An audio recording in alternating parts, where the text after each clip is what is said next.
जब कोई इंसान हद से ज्यादा डेस्परेट होकर किसी के पीछे भागने लगता है तो उसकी कोई वैल्यू नहीं रह जाती। इसलिए जब मुझे पता चला कि जिस स्कूल ब्यूटी ने मुझे 99 टाइम्स रिजेक्ट किया था उसे असल में मुझसे लव एट फर्स्ट साइट हुआ था, लेकिन सिर्फ इसलिए क्योंकि वो अपने पसंद के लड़के से चेस किए जाने वाले प्रोसेस को एंजॉय करना चाहती थी, उसने मुझे बार बार रिजेक्ट किया। ये जानने के बाद मैंने डिसाइड किया कि अब मैं उसे और भाव नहीं दूंगा और मैंने अपने प्रोफेसर को फॉरेन स्टडी एक्सचेंज प्रोग्राम के लिए अप्लाई कर दिया। जाने से पहले मैंने सोचा कि जो खत्म करना है उसे पूरी तरह खत्म कर देना चाहिए, इसलिए मैंने लिन कैन्यू की बर्थडे पार्टी में उससे सारे रिश्ते तोड़ने का प्लान बनाया। लेकिन जब मैं वहां पहुंचा तो बर्थडे पार्टी पहले ही शुरू हो चुकी थी और प्राइवेट रूम के अंदर से जानी पहचानी आवाजें आ रही। लिu चंचाओ अभी तक लेट कैसे है? कहीं वो कोई सरप्राइज तो प्लान नहीं कर रहा? उसने पहले ही 99 टाइम्स प्रपोज कर दिया है और अब 100 टाइम होने वाला है। लिन कैन्यू, अब तो तुम्हें उसे हाँ कह देना चाहिए ना। हाँ बिल्कुल, तुम भी तो उसे पसंद करती हो। अगर तुमने इस बार भी अपने होने वाले बॉयफ्रेंड को रिजेक्ट किया तो हो सकता है वो सच में भाग जाए। उन लड़कियों की छेड़छाड़ सुनकर लिन कैन्यू बहुत कॉन्फिडेंट लग रही थी। लिu चंचाओ मुझे बहुत पसंद करता है, वो कहीं नहीं भागेगा। जब वो नेक्स्ट टाइम प्रपोज करेगा तब मैं उसे हाँ कह दूंगी। उसका ये ओवर कॉन्फिडेंट टोन सुनकर मुझे बहुत अजीब लगा। अब कोई नेक्स्ट टाइम नहीं हो। लिन कैन्यू को चेस करने के इन 2 सालों में मैंने अपनी सारी सेल्फ रिस्पेक्ट छोड़ दी थी। मैंने बाकी स्टूडेंट्स के ताने और मजाक को इग्नोर किया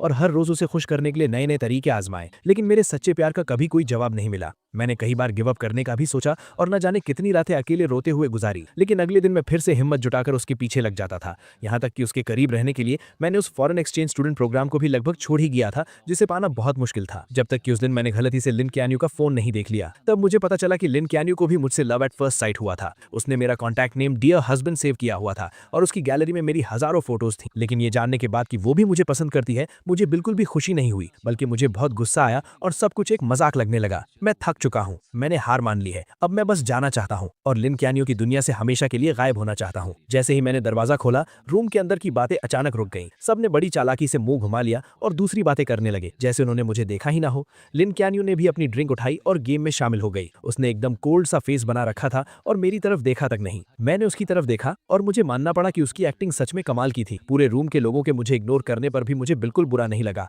मैं चुपचाप जाकर कॉर्नर की एक खाली सीट पर बैठ गया। अगले 1 घंटे तक सब लोग आपस में बातें करते रहे और मजे करते रहे, लेकिन मैं वहीं बैठकर अकेले अपना फोन चलाता रहा, जैसे कि मैं वहां हूं ही नहीं। पहले जब भी लिन कैन्यू सामने आती थी तो मैं किसी भी तरह उसके पास जाने का मौका ढूंढता था और उसका अटेंशन पाने के लिए अलग अलग टॉपिक्स पर बात करता था। इस बर्थडे पार्टी के लिए भी मैंने उसे बहुत मनाया था और कई लोगों से सिफारिश करवाई थी, तब जाकर उसने मुझे इन्वाइट किया था। नॉर्मली जो चीज इतनी मुश्किल से मिले उसकी ज्यादा कदर होनी चाहिए, लेकिन मेरा ये रिलैक्स्ड एटीट्यूड देखकर ऐसा लग रहा था जैसे मुझे उसके बर्थडे की कोई परवाह ही नहीं। मेरा ये पहले से एकदम अलग और कोल्ड बिहेवियर देखकर लिन कैन्यू आखिरकार खुद को रोक नहीं पाई और उसने छुप छुप कर मुझे कई बार देखा। बर्थडे सॉन्ग गाने और केक काटने के बाद जल्द ही गिफ्ट देने का टाइम आ गया। मैंने सबका वेट किया कि सब अपने गिफ्ट्स दे दें। फिर मैं आराम से खड़ा हुआ और अपने बैग से कैलेंडर निकालकर उसे दे दिया। वहां मौजूद सभी लोग हैरानी से मुझे देखने लगे, क्योंकि वो कैलेंडर बस एक हाथ के साइज का था और उसमें सिर्फ 30 पेजेस थे। वो देखने में बहुत ही सस्ता लग रहा था। मुझे फर्क नहीं पड़ा कि बाकी लोग क्या सोच रहे हैं। मैंने बस लिन चैनियो की तरफ देखा और आराम से कहा, लिन चैनियो, आज से तुम हर दिन इसका एक पेज फाड़ना। जब तुम आखिरी पेज पर पहुंचोगी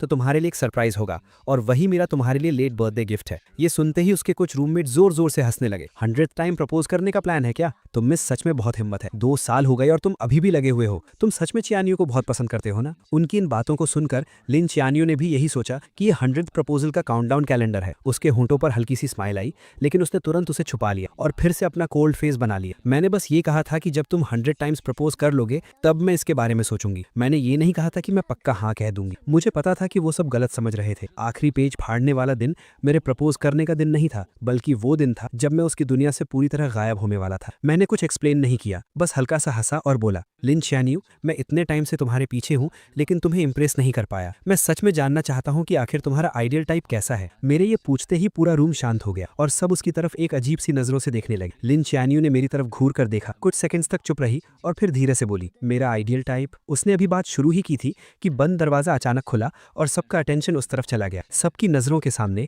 जू यानशु एक बहुत ही ब्यूटीफुली पैक्ड बॉक्स लेकर अंदर आई। लिन चियानियो के चेहरे पर एक प्यारी सी स्माइल आ गई। Happy birthday चियानियो। लिन चियानियो की नजरें इस विश के साथ जू यानशु पर टिक गई। उसने अपनी उंगलियों से धीरे से टेबल को नॉक किया और अपनी अधूरी बात पूरी करते हुए बोली, मेरा आइडियल टाइप बेशक एक चेयरफुल और क्लीन लुक वाला हैंडसम गाय है। दरवाजे से अंदर आते ही ऐसी बातें सुनकर जू यानशु के चेहरे पर खुशी आ गई। वो जल्दी से उसके पास गई, अपना केयरफुली प्रिपेयर्ड गिफ्ट उसे दिया और उसे वहीं पर ओपन करने की जिद करने लगी। पल भर में ही सबका ध्यान भटक गया और किसी ने उस टॉपिक पर पर आगे बात नहीं की। उन दोनों को लोगों से घिरा हुआ देखकर मैंने कोई उदासी नहीं दिखाई, बल्कि मैं बहुत ही कामली वापस अपनी जगह पर जाकर बैठ गया। पूरी रात लिन च्यानियो जहां भी गई, जू यानशु हमेशा उसके साथ रही। वो दोनों हंस बोल रहे थे, एक दूसरे की ड्रिंक्स शेयर कर रहे थे और एक ही केक का पीस खा रहे थे। मैं चुपचाप उनकी ये क्लोजनेस देखता रहा और मेरे दिमाग में कई पुरानी यादें ताज़ा हो गई। हालांकि लिन च्यानियो किंगडा की स्कूल ब्यूटी है और उसके बहुत चाहने वाले हैं, लेकिन वो हमेशा लड़कों से दूर ही रहती है। उसका इकलौता एक्सेप्शन जू यानशु है, जिसके साथ वो बचपन से बड़ी हुई है। वो उसके बिखरे बालों को सेट करती है, क्लासेस में उसके साथ बैठती है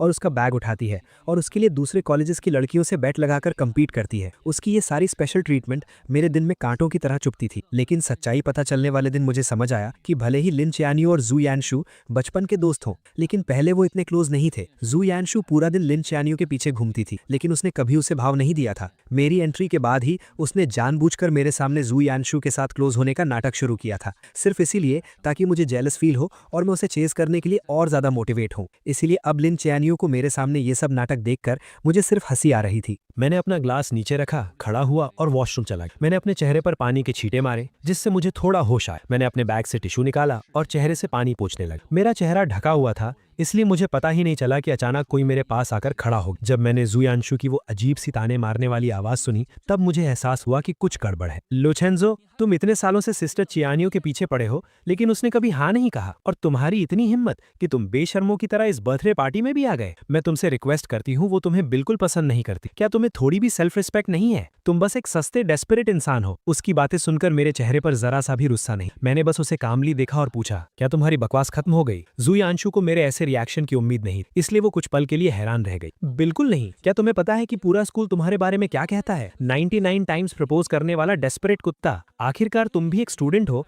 क्या तुम्हें अपनी इज्जत की कोई परवाह नहीं है? कोई भी देखकर बता सकता है कि सिस्टर चियानियो मुझे पसंद करती है। तुम अपनी ये अंधी आंखें खोलकर क्यों नहीं देखते? उसका ये बदतमीजी भरा रवैया देखकर भी मुझे कोई फर्क नहीं पड़ा। मैंने बस अपनी नजरें उससे हटाकर उसके पीछे की तरफ कर ली और कहा, इससे पहले कि तुम और गालियां दो, अपने पीछे देख लो। मेरी नजर का पीछा करते हुए जू यानशु अजीब सा मुंह बनाकर पीछे मुड़ी और सामने दरवाजे के बाहर लिन चियानियो खड़ी थी। ऐसा लग रहा था कि वो काफी देर से वहां खड़ी थी और शायद उसने अभी अभी जो कुछ हुआ वो सब देख लिया था। ये सोचते ही जू यानशु अचानक घबरा गई। उसके चेहरे पर तुरंत वो बेचारी और मासूम सी एक्टिंग वापस आ गई और उसका सारा एटीट्यूड गायब हो गया। वो जल्दी से उसके पास गई, उसका हाथ पकड़ा और घबराते हुए एक्सप्लेन करने लगी, सिस्टर चियानियो, आपने जो देखा वैसा कुछ नहीं है। ये लूचेंजू था। पहले इसी ने मुझे परेशान किया, लेकिन लिन चियानियो को जैसे कोई फर्क नहीं पड़ा। उसने अपनी आंखों से जू यानशु को मुझे बेइज्जत करते देखा था, फिर भी उसने ऐसे बिहेव किया जैसे उसने कुछ देखा ही ना हो। उसने मेरी तरफ एक नजर देखा, फिर अपनी जैकेट उतारकर जू यानशु को पहना दी। बाहर बहुत हवा है, तुमने इतने कम कपड़े पहने हैं, कहीं तुम्हें ठंड न लग जाए। ये कहते हुए उसने उसका हाथ पकड़ा और वापस प्राइवेट रूम की तरफ मुड़ गए। जू यानशु ने भी इस रिएक्शन की उम्मीद नहीं की। ये देखकर कि लिन चियानियो को मेरे बेइज्जत होने से कोई फर्क नहीं पड़ा, जू यानशु का कॉन्फिडेंस और बढ़ गया। उसने बहुत प्राउडली पीछे मुड़कर मेरी तरफ देखा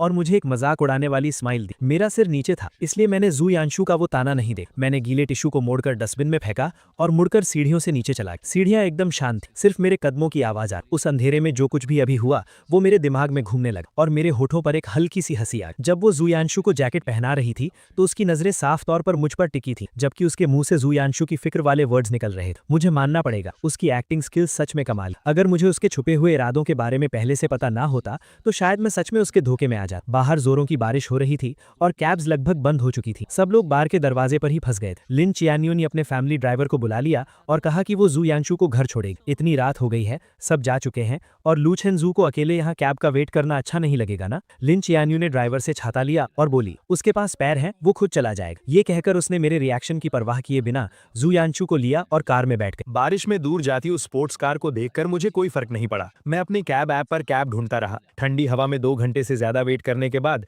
जब बारिश थोड़ी रुकी, तब आखिरकार एक ड्राइवर ने मेरी राइड एक्सेप्ट की। जब मैं घर पहुंचा तो रात के 2 बज चुके थे। मैं अपने दरवाजे पर गया, पासवर्ड डाला और जैसे ही दरवाजा खुला, सामने वाला दरवाजा भी खुला। आगे से जल्दी आया करो, तुम्हारे दरवाजा खोलने की आवाज बहुत तेज है, मेरी नींद खराब होती है। मैंने देखा कि उसने अभी तक अपने कपड़े भी चेंज नहीं किए थे। मुझे सब समझ आ गया और मैं मनी मन हंसा। मैंने बस यूं ही बोला और सीधा मुड़कर अपने रूम में चला गया। मैंने लाइट्स ऑन की और दरवाजा बंद कर लिया। जब मैंने जूते चेंज कर लिए तब बाहर से दरवाजा जोर से बंद होने की आवाज आई। मैंने उस पर ध्यान नहीं दिया, अपने कपड़े उतारे, एसी ऑन किया और ब्लैंकेट ओढ़कर सोफा पर लेट गया। ये अपार्टमेंट मैंने 6 महीने पहले स्पेशली तब खरीदा था जब मुझे किसी से पता चला कि लिन चियानियो अपने हॉस्टल से बाहर शिफ्ट हो गई है। उसे चेस करने के लिए मैं भी यहाँ मूव हो गया और उसका नेबर बन गया। सुबह ब्रेकफास्ट देना, रात को गुड नाइट बोलना, हर रोज उससे मिलने के नए नए बहाने ढूंढना, ये सब मैं सिर्फ उसे इंप्रेस करने के लिए करता था। लेकिन मैं उसकी कितनी भी परवाह कर लूं, वो हमेशा मुझे इग्नोर ही करती थी। लेकिन जब मुझे उसके सीक्रेट के बारे में पता चला, तब मुझे समझ आया कि वो हमेशा बस इग्नोर करने का नाटक कर रही थी। जैसे आज रात वो बहुत पहले घर आ चुकी थी, उसने अपने कपड़े तक चेंज नहीं किए थे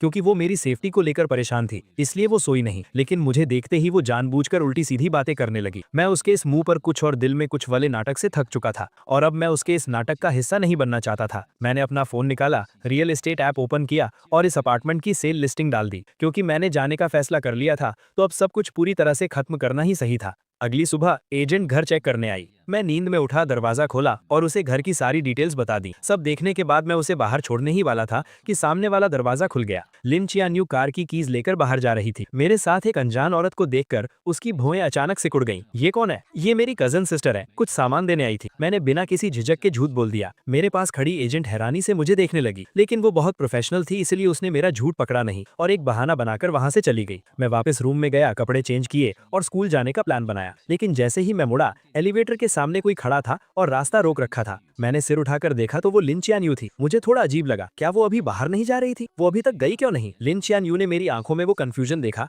और थोड़ी ऑकवर्ड होते हुए बोली, आज मैं तुम्हें स्कूल ड्रॉप कर दूंगी। मुझे समझ नहीं आ रहा था कि आज वो एक अलग इंसान की तरह बिहेव क्यों कर रही है, तो मैंने सिर हिलाकर मना कर दिया। लेकिन वो किसी बीमार इंसान की तरह मुझे ड्रॉप करने की जिद करने लगी। उसने बहुत से बहाने बनाए, लेट होने से लेकर रास्ते में पढ़ने तक। जब लगा कि वो एनवायरनमेंट सेव करने वाला बहाना भी देने ही वाली है, तो मैं उससे बहस नहीं कर पाया। मैं और टाइम वेस्ट नहीं करना चाहता था, इसलिए मैं मान गया। पूरे रास्ते हम दोनों ने एक शब्द भी नहीं बोला। कार के अंदर एकदम सन्नाटा था। उसे मेरी बकबक सुनने की आदत थी। अब मुझे इतना शांत देखकर लिन चियान्यू को बहुत अजीब लग रहा था और उसके मन में एक हैरानी सी थी। ऐसा लग रहा था कि ये उसका वहम नहीं है। मैं इन कुछ दिनों में सच में बदल गया हूँ और ये बदलाव उसे अंदर ही अंदर घबरा रहा था। जब हम स्कूल पहुंचे, मैंने अपनी सीट बेल्ट खोली, बस थैंक यू कहा और पहले ही बाहर निकल गया। मैं तेजी से स्कूल गेट के अंदर गया और मैंने नोटिस किया कि वहां से गुजरने वाला हर इंसान मुझे एक बहुत अजीब नजर से घूर रहा है। यही लू चेंजू है। हाँ, वही जो ट्रेंडिंग टॉपिक में है। कितनी शर्म की बात है। ये अजीब बातें सुनकर मैंने जल्दी से अपना फोन चेक किया और मुझे मेरे कुछ फ्रेंड्स के भेजे हुए लिंक्स दिखे। मैंने लिंक ओपन किया और देखा कि किसी ने लिन ख्यानयू को चेस करने की मेरी पूरी कहानी गॉसिप पेज पर डाल दी थी और वो ट्रेंड कर रही थी। उस चिंग द डेस्परेट डॉग वाले टाइटल को देखकर मैं एकदम हैरान रह गया। उस टाइटल के अंदर सबसे पॉपुलर पोस्ट वही थी जिसमें मेरे लिन ख्यानयू को चेस करने के सारे किस्से डिटेल में लिखे थे। हर एक छोटी चीज लिखी हुई थी, यहाँ तक कि मेरे लव लेटर्स का कॉन्टेंट भी पब्लिक कर दिया गया था। दूर से मैंने देखा कि स्कूल नोटिस बोर्ड के सामने बहुत सारे लोग जमा। उस बोर्ड पर मेरे लिखे हुए लव लेटर्स चिपकाए गए और वो भीड़ उन पर हंसते हुए मजाक उड़ा रही। अरे बाप रे, तुम्हारी आंखों में डूब जाना कितना क्रिंजी है। 99 लव लेटर्स। ये लव स्ट्रक लोग कितने डरावने होते हैं। क्या ये चिंगदा का नंबर 1 जीनियस नहीं है? ये इतना डेस्परेट कैसे हो सकता है? ये बेइज्जती भरे ताने सुनकर मेरा दिल बैठ। मैं सीधा भीड़ के बीच घुसा और एक एक करके सारे लेटर्स फाड़ने लगा। जब मैं आखिरी लेटर फाड़ रहा था, तभी मेरे कानों में जू यानशु की तीखी और कड़वी आवाज, सिस्टर ख्यान्यू, लू चेंजू ने आपको इतनी बार प्रपोज किया है, आपको उसके लिए कितनी फीलिंग्स है? लिन ख्यान्यू की आवाज हमेशा की तरह एकदम ठंडी थी। उसने सिर्फ एक शब्द, जीरो। दोनों मेन कैरेक्टर्स को मौके पर देखकर और मुझे सरेआम इस तरह बेइज्जत होते हुए देखकर भीड़ की हंसी और भी तेज और बेकाबू हो गई। कुछ तमाशा देखने वालों ने जानबूझकर मुझे ताना मारते हुए पूछा, लू चेंजू, तुमने 99 टाइम्स प्रपोज किया और बदले में तुम्हें जीरो मिला, क्या तुम्हें और मेहनत नहीं करनी चाहिए? तुम्हारा नेक्स्ट प्रपोजल कब होने वाला है? हम सब भी देखने आएंगे और तुम्हें कुछ टिप्स भी देंगे, कैसा रहेगा? मैंने अपने हाथों में उन फटे हुए लव लेटर्स को कसकर पकड़ ली, इतनी जोर से कि मेरी उंगलियां सफेद पड़ गई। कुछ बातें मेरे होठों तक आईं और मैं कुछ बोलने ही वाला था, लेकिन चारों तरफ से मुझे घूरती उन नजरों को देखकर मैंने खुद को रोक लिया। मैंने अपने हाथों में उन लेटर्स को हवा में ऊंचा उठाया जैसे कोई बैटल फ्लैग लहरा रहा हो और जोर से अनाउंस, ठीक है, 100वां प्रपोजल स्कूल के सेंट्रल स्क्वायर में 3 दिसंबर की सुबह 9 बजे। पूरे स्कूल के स्टूडेंट्स अपने दोस्तों के साथ इसे देखने के लिए इन्वाइटेड है। ये कहने के बाद मैंने परवाह नहीं की कि वहां खड़े लोग क्या रिएक्शन दे रहे हैं। मैं अपना सिर ऊंचा करके पूरे कॉन्फिडेंस के साथ वहां से चला गया। उस सुबह मैं अपनी क्लासेस में नहीं गया। मैं वापस घर आ गया और मैंने अपने पास रखे उन सभी लव लेटर्स को एक एक करके फाड़ा, उन्हें जलाकर राख कर दिया और फिर फ्लश कर दिया। वीकेंड पर एक क्लब जो काफी टाइम से इनएक्टिव था, उसने अचानक मीटअप का मैसेज भेजा। मुझे वैसे भी अपनी क्लब रेजिग्नेशन एप्लीकेशन देनी थी, तो मैं वहां चला गया। लेकिन जैसे ही मैंने दरवाजा खोला, मैंने देखा कि लिन ख्यान्यू, जो कभी इन इवेंट्स में नहीं आती थी, वो भी आज हैरानी से वहां मौजूद। मैंने उसे इग्नोर किया और सीधा कॉर्नर में जाकर बैठ गया। मुझे देखते ही जू यानशु के कुछ दोस्तों ने नाटक शुरू कर, ख्यान्यू यहाँ आने के लिए कैसे मान गई? बेशक इसीलिए क्योंकि यानशु को पार्टी करना पसंद है। सब जानते हैं कि हमारी स्कूल ब्यूटी सिर्फ यानशु की बात मानती। मुझे उनके इन सस्ते नाटकों में कोई इंटरेस्ट नहीं, इसलिए मैंने बस कुछ ऑरेंजेस लिए और उन्हें छीलकर खाने। जब सब लोग जमा जमा हो गए तो प्रेसिडेंट ने गेम शुरू करने की अनाउंसमेंट। मुझे कोई इंटरेस्ट नहीं था, लेकिन मुझे जबरदस्ती खींचा गया और मुझे बिना मन के इस बोरिंग ट्रूथ और डेयर गेम को खेलना पड़ा। 7-8 राउंड्स के बाद आखिरकार लिन ख्यान यू हार गई। सब लोग एक्साइटमेंट भी चिल्लाने लगे। लिन स्कूल ब्यूटी को डेयर मिला है, कमरे में मौजूद किसी भी ऑपोजिट जेंडर को 3 मिनट तक किस करना। जल्दी बताओ स्कूल ब्यूटी ये डेयर पूरा करने के लिए किसे सिलेक्ट कर। मुझे पता था कि वो मुझे नहीं चुनेगी और मुझे फर्क भी नहीं पड़ता था कि वो किसे चुनती। मैं बस अपना सिर नीचे किए अपने हाथ में रखे डाइस के साथ खेलता रहा और बिल्कुल मेरी उम्मीद के मुताबिक लिन ख्यान यू ने जू यानशु को चुना। लेकिन उसने एक शर्त रखी कि कमरे की सारी लाइट्स बंद कर दी जाएं। कमरे में घुप अंधेरा था और सिर्फ सांसों की आवाजें सुनाई दे रही। 3 मिनट बाद लाइट्स ऑन हो। लिन क्यान्यू आकर अपनी जगह बैठ गए, लेकिन जोयांशु वहीं खड़ी हैरान थी और उसका चेहरा उतरा हुआ था क्योंकि लिन क्यान्यू ने उसे किस नहीं किया था। मैंने बस एक नजर उसकी तरफ देखा, तभी प्रेसिडेंट ने नेक्स्ट राउंड शुरू करने को कहा। मैंने अपने हाथ की 3 डाइस बिना सोचे समझे फेंक दी। बदकिस्मती से तीनों डाइस पर 1 आया, जो सबसे लोवेस्ट स्कोर था। मैंने बिना कुछ कहे कार्ड्स के पाइल से एक कार्ड निकाला और वो वही सेम डेयर था, बिल्कुल सेम पनिशमेंट। पल भर में कमरे के सभी लोग एक्साइट हो गए और उनकी नजरें मेरे, लिन क्यान्यू और जोयांशु के बीच घूमने लगी। मैंने ऐसे प्रिटेंड किया जैसे मैं कुछ देख ही नहीं रहा। मैंने गेम का पॉइंटर घुमा दिया और वो मेरे सामने बैठी एक जूनियर गर्ल पर जाकर रुका। सबको लगा कि मैं पीछे हटने वाला हूँ। मैंने उस जूनियर से कहा, सॉरी, तुम्हें थोड़ी परेशानी होगी। वो जूनियर एकदम कंफ्यूज थी और बस खड़ी होने ही वाली थी कि अचानक लिन क्यान्यू झटके से खड़ी हुई और उसने अपनी चेयर को लात मारकर गिरा दी। जब किसी को समझ नहीं आ रहा था कि क्या हुआ, उसने ठंडे स्वर में बात काटते हुए कहा, बहुत देर से खेल रहे हैं, मैं थक गई हूँ, अब ब्रेक का टाइम है ना। उसके रूममेट्स भी हाँ में हाँ मिलाने लगे तो प्रेसिडेंट को मजबूरन पनिशमेंट को होल्ड पर रखना पड़ा। ब्रेक के दौरान कुछ लड़कियों ने कहा कि उन्हें भूख लगी। रूममेट्स तुरंत कमरे के लड़कों को नीचे खाने पीने का सामान लाने के लिए ले गए और उन्हें गए हुए 20 मिनट हो गए। उन्हें वापस आता ना देख प्रेसिडेंट और वेट नहीं करना चाहता था, इसलिए उसने गेम कंटिन्यू करने की अनाउंसमेंट की। मैंने अपना फोन नीचे रखा और चारों तरफ देखा। तब मुझे पता चला कि वो जूनियर वहां नहीं थी। सच कहूं तो लिन क्यान्यू को छोड़कर वहां कोई भी लड़की नहीं थी। मुझे गेस करने की जरूरत नहीं थी, मुझे पता था कि ये लिन क्यान्यू ने जानबूझकर किया है, लेकिन मैं उसके प्लान को सक्सेसफुल नहीं होने देना चाहता था। इसलिए मैंने अपने सामने रखा 500 ml का ग्लास उठाया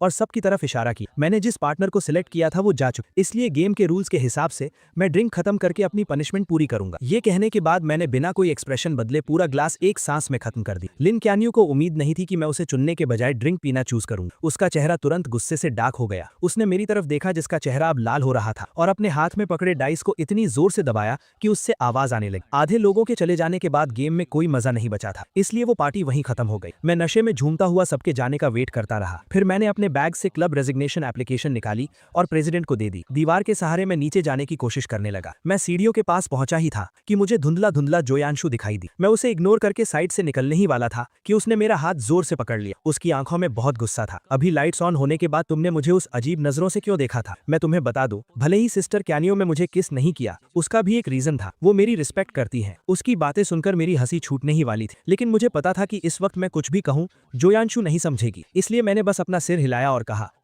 तुम बिल्कुल सही कह रही हो। ये कहकर मैंने उसका हाथ छुड़ाया और जाने लगा, लेकिन जोयांशु ने मुझे और जोर से पकड़ लिया और लगातार मुझे गालियां देने लगी। हम दोनों के बीच धक्का मुक्की होने लगी। मेरे पैर वैसे ही लड़खड़ा रहे थे और उसके खींचने की वजह से मेरा बैलेंस बिगड़ गया। मैं सीधा पीछे की तरफ गिरा और उन ऊंची सीढ़ियों से नीचे लुढ़कता चला गया। जोयांशु भी घबरा गई और उसका बैलेंस बिगड़ गया, जिससे वो भी मेरे साथ सीढ़ियों से नीचे गिर गई। ऊपर से गिरने की आवाज सुनकर जो स्टूडेंट्स अभी ज्यादा दूर नहीं गए थे वो तुरंत मुड़े और वापस भागे। हम दोनों को इतनी बुरी तरह घायल देखकर सब घबरा गए। आखिर में लिन क्यान्यू ने किसी को कांटेक्ट किया और हमें अपने फैमिली हॉस्पिटल भेज दिया। चेकअप के बाद डॉक्टर ने बताया कि मेरी हड्डी क्रैक हो गई है और अगर टाइम पर सर्जरी नहीं हुई तो मैं हमेशा के लिए डिसेबल्ड हो सकता हूँ।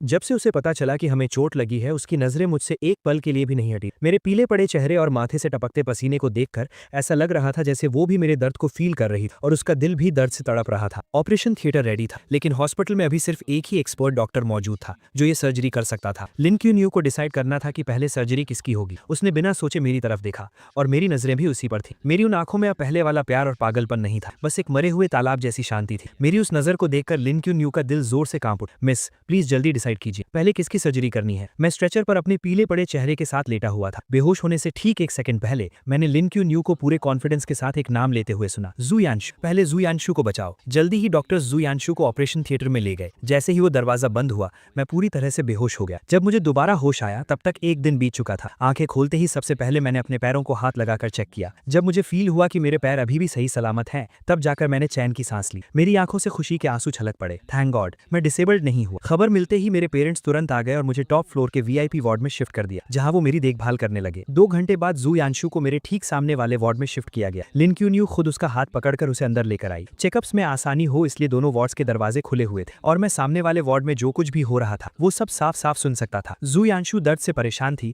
तो लिन क्यून्यू को अलग अलग बातों से उसका ध्यान भटकाने की कोशिश कर रही थी। हॉस्पिटल का खाना उसे पसंद नहीं आ रहा था तो लिन क्यून्यू खुद घर जाकर उसके लिए लाइट और हेल्थी खाना बनाकर लाई। वार्ड में खाली बैठे उसे बोर फील हो रहा था तो लिन क्यून्यू उसके टाइम पास के लिए अलग अलग मजेदार चीजें लेकर आई। इन 10 दिनों में वो दोनों इतने क्लोज हो गए कि नर्सेस भी गॉसिप करने लगी कि क्या हॉस्पिटल के डायरेक्टर को उनका होने वाला दामाद मिल गया है। मैं चुपचाप ये सब सुनता रहा और मैंने कोई दखल नहीं दिया, लेकिन मुझे अच्छे से पता था कि लिन क्यून्यू ये सब नाटक सिर्फ मुझे दिखाने के लिए कर रही है। आखिरकार मैंने इस वार्ड का दरवाजा सैकड़ों बार बंद किया था, लेकिन हर बार दरवाजा बंद होते ही कोई नर्स चेकअप के लिए आ जाती। ये कोई इत्तेफाक तो बिल्कुल नहीं। डिस्चार्ज वाले दिन मुझे बेसमेंट पार्किंग में वो दोनों फिर मिल गए। मुझे आता देख लिन क्यून्यू ने व्हील चेयर पर बैठी जू यांशु को उठाया और कार में बिठा दिया। लू चेंजो, मैंने सुना है तुम क्यून्यू के घर के सामने ही रहते हो, चलो हम तुम्हें ड्रॉप कर देते हैं। मैं उनसे कोई बात नहीं करना चाहता था तो मैंने बिना सिर उठाए सीधा अपनी कैब में बैठ गया। जब कैब मेरे अपार्टमेंट के नीचे पहुंची मैंने अपने पेरेंट्स की हेल्प लेने से मना कर दिया और अपनी क्रचेस के सहारे अकेले ही घर चला गया। एलिवेटर बेसमेंट 1 से फर्स्ट फ्लोर पर आई। लिन क्यून्यू जिसे जू यांशु को घर छोड़ने जाना था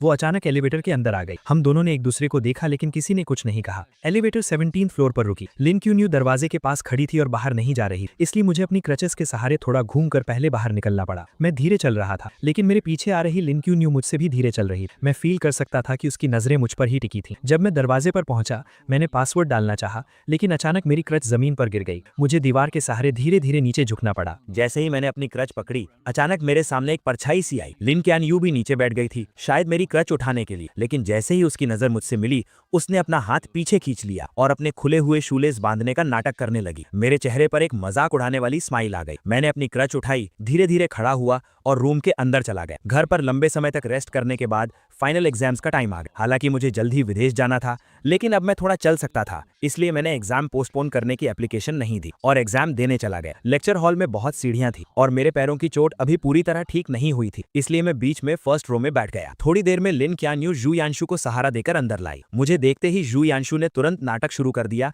कि उसके पैर में दर्द है और उसे फर्स्ट रो में ही बैठना है। लिन क्यानयू उसे मेरे बगल वाली सीट तक ले आई और खुद दीवार के साथ वाली सीट पर बैठ गए। एग्जाम जल्द ही शुरू हो गया। जू यांशु ने वेट किया और जैसे ही टीचर आखिरी सीढ़ी से नीचे उतरा उसने चुपके से पेपर की एक चिट मेरी डेस्क पर फेंक दी जो बीच के आयल से पार होकर मेरे पास आई। मेरा पेन पकड़ा हुआ हाथ रुक गया। मुझे कुछ समझ आता उससे पहले ही टीचर मुड़ा और उसने मुझे डांट दी। एग्जाम से पहले ही मैंने बार बार कहा था कि मार्क्स कम आए तो चलेगा लेकिन कैरेक्टर पर कोई सवाल नहीं उठना चाहिए, चीटिंग बिल्कुल अलाउ नहीं और तुमने जानबूझकर ये गलती की है। लू चेनचाओ, तुम्हारा एग्जाम कैंसिल किया जाता है। तब जाकर मुझे समझ आया कि यू यांशु का असली प्लान क्या था, लेकिन मैं चुपचाप ये इल्जाम अपने सिर नहीं लेना चाहता था। मैं तुरंत खड़ा हुआ और अपने डिफेंड में कहा कि सीसीटीवी फुटेज चेक किया जाए। बदकिस्मती से सुबह ही टीचिंग बिल्डिंग की इलेक्ट्रिसिटी कट गई थी, इसलिए क्लास का सीसीटीवी कैमरा चालू नहीं था। यू यांशु के चेहरे पर हैरानी से खुशी में बदलते हुए एक्सप्रेशन को देखकर मुझे बहुत गुस्सा आ रहा था। लिन क्यानयू यू यांशु के बगल में बैठी और उसने सब कुछ अपनी आंखों से देखा था। टीचर भी किसी बेकसूर को सजा नहीं देना चाहता था, इसलिए उसने तुरंत लिन क्यानयू को आगे बुलाया। किंगडा की टीचिंग बिल्डिंग लिन फैमिली ने ही इन्वेस्ट की थी। लिन क्यानयू को किसी की चापलूसी करने की जरूरत नहीं और वो हमेशा फेयर रहती, इसलिए टीचर्स और स्टूडेंट्स के बीच उसकी बात को बहुत अहमियत दी जाती। पूरी बात सुनने के बाद लिन क्यानयू ने आंखें उठाकर मुझे देखा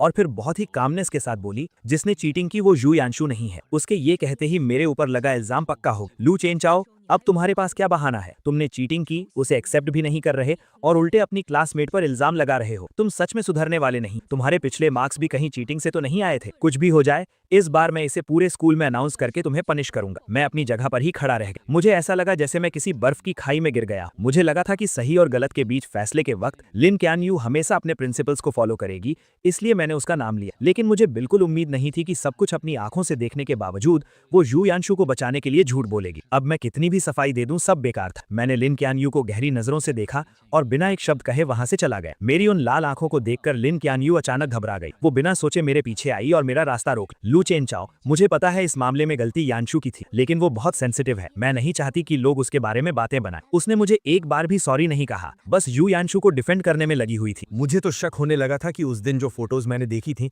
वो कहीं कोई सपना तो नहीं था, तो इसी वजह से तुमने मुझे फंसाने में उसकी मदद की। वो लोगों के ताने नहीं सह सकती लेकिन मैं सह सकता हूँ, है ना? लिन चैन-यू, तुम्हें लगता है कि मैंने तुम्हें 99 टाइम्स प्रपोज किया है तो मैं बहुत बेशर्म हूँ और मैं इतना स्ट्रांग बन चुका हूँ कि मुझे किसी की बातों से कोई फर्क नहीं पड़ता। मेरी ये हालत देखकर लिन चैन-यू की बाई आंख फड़कने लगी। उसने सीधा मेरा हाथ पकड़ा और बोली, मेरा वो मतलब नहीं था, ये सिर्फ एक एग्जाम है, क्रेडिट्स बाद में मेकअप किए जा सकते हैं। आज तुम्हारे साथ जो भी नाइंसाफी हुई है, मैं आगे चलकर उसे ठीक करने का कोई ना कोई रास्ता निकाल लूंगी। ठीक करना? तुम तो मुझे पसंद भी नहीं करती, फिर इसे कैसे ठीक करोगी? मेरा ये मजाक उड़ाने वाला टोन सुनकर लिन चैन-यू का दिल बैठ गया और वो लगभग अपने दिल की बात बोलने ही वाली थी। किसने कहा मैं पसंद नहीं करती? ये बोलते ही उसे एहसास हुआ कि उसने कुछ गलत बोल दिया है। उसने जल्दी से खुद को रोका और कहा, तुम मुझ पर ट्रस्ट करो, तुम्हारे 100th प्रपोजल के दिन मैं तुम्हें सब कुछ वापस लौटा दूंगी। लिन चैन-यू बस यही कहने वाली थी कि वो मेरे प्रपोजल को पक्का एक्सेप्ट कर लेगी। पहले वो इतनी आसानी से अपनी फीलिंग शो नहीं करती थी, लेकिन अब मुझे कोई फर्क नहीं पड़ता था। मैंने उसका हाथ झटक दिया और बोला, तो फिर उस कैलेंडर के पेजेस फाड़ती रहो और आखिरी दिन का वेट करो। मुझे अपना हाथ पीछे खींचते देख लिन चैन-यू भी हैरान रह गई और आखिरकार उसकी आवाज थोड़ी सॉफ्ट हो गई। ठीक है, सिर्फ 3 दिन बचे हैं, मैं तुम्हें जरूर एक सेटिस्फैक्टरी जवाब दूंगी। मेरे जाने से 3 दिन पहले वो अपार्टमेंट जो मैंने सेल के लिए डाला था वो बिक गया। एजेंट कॉन्ट्रैक्ट लेकर आई और मैंने तुरंत साइन कर दिया। मैं 3 दिन बाद शिफ्ट हो जाऊंगा। इन कुछ दिनों में मैं घर का सारा सामान साफ कर दूंगा और नया ओनर तब यहाँ आ सकेगा। एजेंट ने डेट्स नोट की और मैं उसे एलिवेटर तक छोड़ने गया। दरवाजा खुलते ही लिन चैन-यू 2 बैग्स लिए बाहर आई। उसने कुछ देर तक एजेंट को घूर कर देखा और फिर बहुत पोलाइटली कहा, गुड मॉर्निंग। एजेंट ने भी हैरानी में रिप्लाई किया, गुड मॉर्निंग। एलिवेटर के नीचे जाने के बाद मैं मुड़कर अपने रूम में जाने ही वाला था कि अचानक लिन चैन-यू ने मुझे रोक लिया और अपने हाथ में पकड़ा एक बैग मेरी तरफ बढ़ा दिया। मैं बस वहां से गुजर रही थी। मैंने ये थोड़ा ज्यादा ले लिया है और मैं इसे खत्म नहीं कर पाऊंगी। क्या तुम थोड़ा ट्राई करना चाहोगे? मैंने उस बैग की तरफ एक नजर डाली। वो मेरे फेवरेट ड्राई फ्रूट्स थे। ये शॉप ईस्ट साइड में थी, जहां आने जाने में 2 घंटे लगते थे और वहां 1 घंटे की लाइन में लगना पड़ता था। वो स्पेशली मेरे फेवरेट स्नैक्स खरीदने गई थी और फिर उसे मुझे देने का बहाना ढूंढ लाई। मैंने बिना कुछ कहे वो बैग ले लिया, लेकिन घर के अंदर जाते ही मैंने उस बैग को हवा में उछाल कर फेंक दिया और वो सीधा डस्टबिन में जाकर गिरा। जाने से 2 दिन पहले मैं प्रिंटिंग शॉप गया और मैंने हजारों रुपए खर्च करके 5 उंगलियों के साइज के 10,000 कार्ड्स प्रिंट करवाए। मैं अपने पुराने हॉस्टल गया और अपने रूममेट्स को एक काम दिया। मैंने उनसे कहा कि 3 तारीख को वो मेन बिल्डिंग की छत पर जाएं और इन कार्ड्स को पूरे स्क्वायर पर उड़ा दें। रूममेट्स को भी पता था कि हाल ही में क्या हुआ है। मुझे अभी भी हार न मानता देख वो सब मुझे समझाने लगे, चंचू रहने दो ना, लिन चैन-यू ने तुम्हारे साथ इतना बुरा किया, तुम खुद को और क्यों तकलीफ दे रहे हो? हाँ यार, उसने सच में बहुत गलत किया है। तुम्हारा प्यार डिजर्व नहीं करती वो। हालांकि मैं मूव ऑन कर चुका था, लेकिन अपने दोस्तों को अपनी इतनी परवाह देख मुझे बहुत अच्छा लगा। मैंने कहा, टेंशन मत लो, मुझे पता है मैं क्या कर रहा हूँ, तुम बस मेरे लिए वो कार्ड्स उड़ा देना। मैंने पहले ही एक क्लीनिंग कंपनी हायर कर ली है जो बाद में सब साफ कर देगी और मेरा प्रपोज करने का कोई प्लान नहीं है। मैं असल में हमेशा के लिए गुड बाय कहना चाहता हूँ। मेरी बातें सुनकर वो सब हैरान रह गए। उन्हें समझ नहीं आया कि मेरे दिमाग में आखिर चल क्या रहा है। मैंने उन्हें थैंक यू बोला और मुड़कर वहां से चला गया। मुझे दूर जाते देखकर मेरे रूममेट्स ने कार्ड बॉक्स खोला और उसमें से एक कार्ड निकाला। उस पर सिर्फ एक लाइन लिखी थी, लू चेन-जियू अब कभी लिन चैन-यू को पसंद नहीं करेगा। जाने से 1 दिन पहले मैं स्कूल गया और अपनी सारी फॉर्मेलिटीज पूरी करने के बाद घर आकर पैकिंग शुरू कर। मुझे यहाँ शिफ्ट हुए सिर्फ आधा साल हुआ था, इसलिए मेरे पास ज्यादा सामान नहीं, लेकिन जो था उसमें से ज्यादातर लिन चैन-यू से जुड़ा। मैंने कुछ बॉक्सेस लिए और उन सब चीजों को उसमें भेज। वो स्कार्फ जिससे बुनने में मुझे आधा महीना लगा था, मैंने उसे उधेड़ कर सिर्फ एक धागे का गोला बना। वो सिरामिक वेस्ट जो उसने चैरिटी में दिया था और मैंने उसे बहुत मुश्किल से ऑक्शन में खरीदा। मैंने उसे तोड़कर टुकड़े टुकड़े कर दिए। जो लव लेटर्स मैंने रातों को जागकर उसके लिए लिखे थे, मैंने वो सब पेपर श्रेडर बॉक्स डस्टबिन में। उन सारी चीजों के जाते ही मेरा और लिन चैन-यू का सारा पास्ट खत्म। आखिर में घर में सिर्फ 2 कपड़े बचे। ये वही शर्ट और लूज ब्लैक जीन्स थी जो उसने उस दिन पहनी थी जब हम पहली बार मिले। मैंने माचिस जलाई और उन्हें जलाकर राख कर दी। जब मैं खड़ा हुआ तो मैंने देखा कि लिन चैन-यू कुछ ही दूरी पर खड़ी थी। मैंने बहुत कामली उससे कहा, बस कुछ फालतू का कचरा साफ कर, और मुड़कर अपस्टेयर्स चला। अगले दिन सुबह होते ही मैं सामने वाले दरवाजे की आवाजों से उठ गया। मैंने नींद में अपनी आंखें खोली और टाइम देखने के लिए अपना फोन उठाया। तभी मैंने नोटिफिकेशन बार में लगातार आते हुए ढेरों मैसेजेस देखे। मुझे समझने में थोड़ा टाइम लगा कि ये सारे मैसेजेस 20 से ज्यादा लोगों के ग्रुप से आ रहे हैं। 1 साल पहले लिन चैन-यू की पसंद जानने के लिए मैं चुपके से इस ग्रुप में जुड़ा था। मैं उस ग्रुप से लीव होना भूल गया और लिन चैन-यू को भी नहीं पता था कि मैं उस इतनी सुबह सुबह जो लोग बातें कर रहे थे वो लिन चैन-यू की हॉस्टल फ्रेंड्स थी। चैन-यू इतनी जल्दी उठ गई, कहीं ऐसा तो नहीं कि एक्साइटमेंट के मारे तुम रात भर सोई ही नहीं? ये भी कोई पूछने की बात। वो कल रात 11 बजे से ही तैयारी में लगी। क्या इस बार सच में तुम लू चेन-जियू का प्रपोजल एक्सेप्ट करने वाली हो? यहाँ तक स्क्रॉल करने के बाद मेरे हाथ रुक गए। मैंने देखा कि नीचे लिन चैन-यू ने एक लंबा सा मैसेज टाइप किया हुआ था। प्रपोजल एक्सेप्ट करने की बात नहीं है, हम दोनों एक दूसरे को पसंद करते हैं तो हमारा साथ आना तो वैसे भी तय। अब ये फालतू के सवाल मत, मुझे ये बताओ कि आज कौन सी ड्रेस ज्यादा अच्छी लगेगी, ये वाली या ये ये वाली। उसके भेजी गई दर्जनों ड्रेसेस की फोटोज देखकर ग्रुप में खलबली मच गई। हे भगवान, इतनी सारी तैयारियां! क्या ये हमारी वही कोल्ड स्कूल ब्यूटी है जो लड़कों से दूर रहती थी?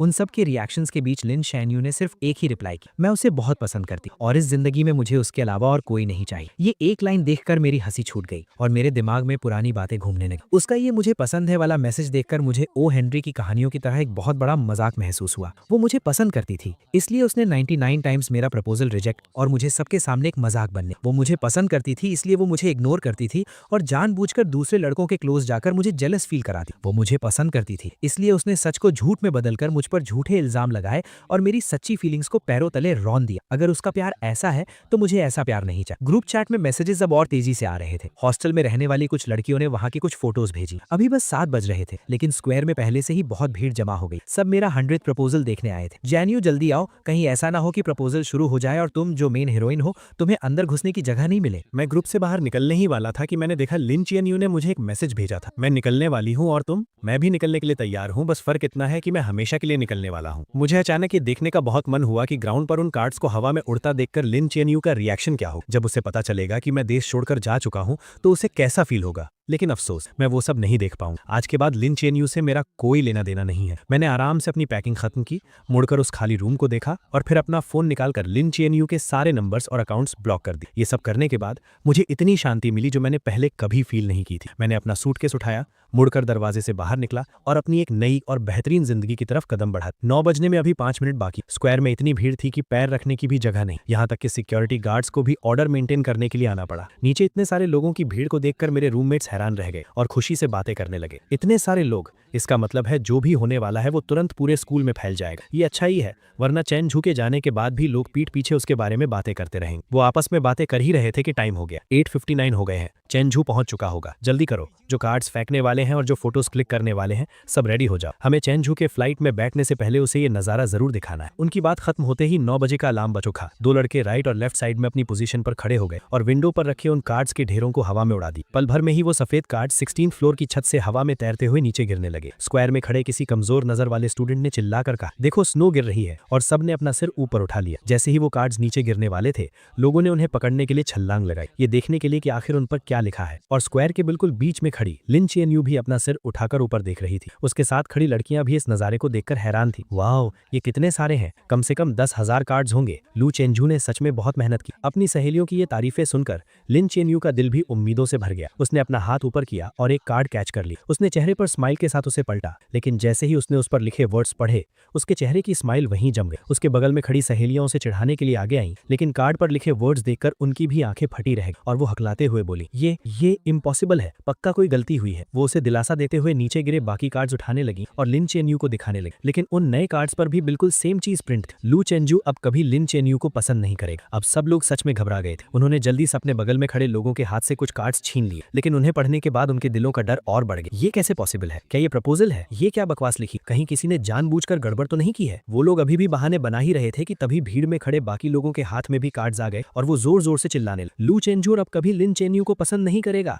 अरे तो ये प्रपोजल नहीं था यार, सबको यहाँ बेवकूफ बनाकर बुलाया गया सिर्फ ये क्लियर करने के लिए। इतनी मेहनत से प्रमोशन किया, अब तो पूरे स्कूल को पता चल गया। लोगों की तेज होती इन आवाजों और बातों को सुनकर लिन चेनयू के चेहरे का रंग धीरे धीरे उड़ गया। उसे ऐसा लगा जैसे किसी ने उसका दिल जकड़ लिया हो। उसके दिमाग में ऑक्सीजन की कमी होने लगी और सब कुछ ब्लैंक हो गया। उसकी आंखों में सिर्फ हैरानी और डर साफ दिखा जा सकता था। स्क्वायर में खड़े हजारों लोग पंजों के बल उठकर उसका रिएक्शन देखने की कोशिश कर रहे थे और सबकी उम्मीदों के मुताबिक उसने अपने हाथ के कार्ड्स फेंक दिए और तेज कदमों से मेन बिल्डिंग की तरफ भागने लगे। तमाशा देखने वाले लोग भी तुरंत उसके पीछे पीछे जाने लगे। आखिरी कार्ड्स का बंडल नीचे फेंकने के बाद रूममेट्स भी जाने की तैयारी कर रहे, लेकिन जैसे ही वो दरवाजे के पास पहुंचे, सामने से लिन चैनयू आ गई। वो अपनी सहेलियों के साथ भागकर ऊपर आई थी और कुछ ही सेकंड्स में उनके पीछे तमाशा देखने वालों की भारी भीड़ भी वहां आ गई। लिन चैनयू को देखकर रूममेट्स ने तुरंत उसे ताना मारना शुरू कर दी। ओहो, तो ये हमारी चिंगडा की स्कूल ब्यूटी है ना? क्या तुम कहती नहीं थी कि लू चेनझू तुम्हारे लायक नहीं है? तो फिर तुम इस बोरिंग से तमाशे में हिस्सा लेने क्यों आई हो? उनकी ये तानेबाजी सुनकर लिन चैनयू के हाथ कसकर मुट्ठी बन गए। उसका चेहरा गुस्से से लाल हो गया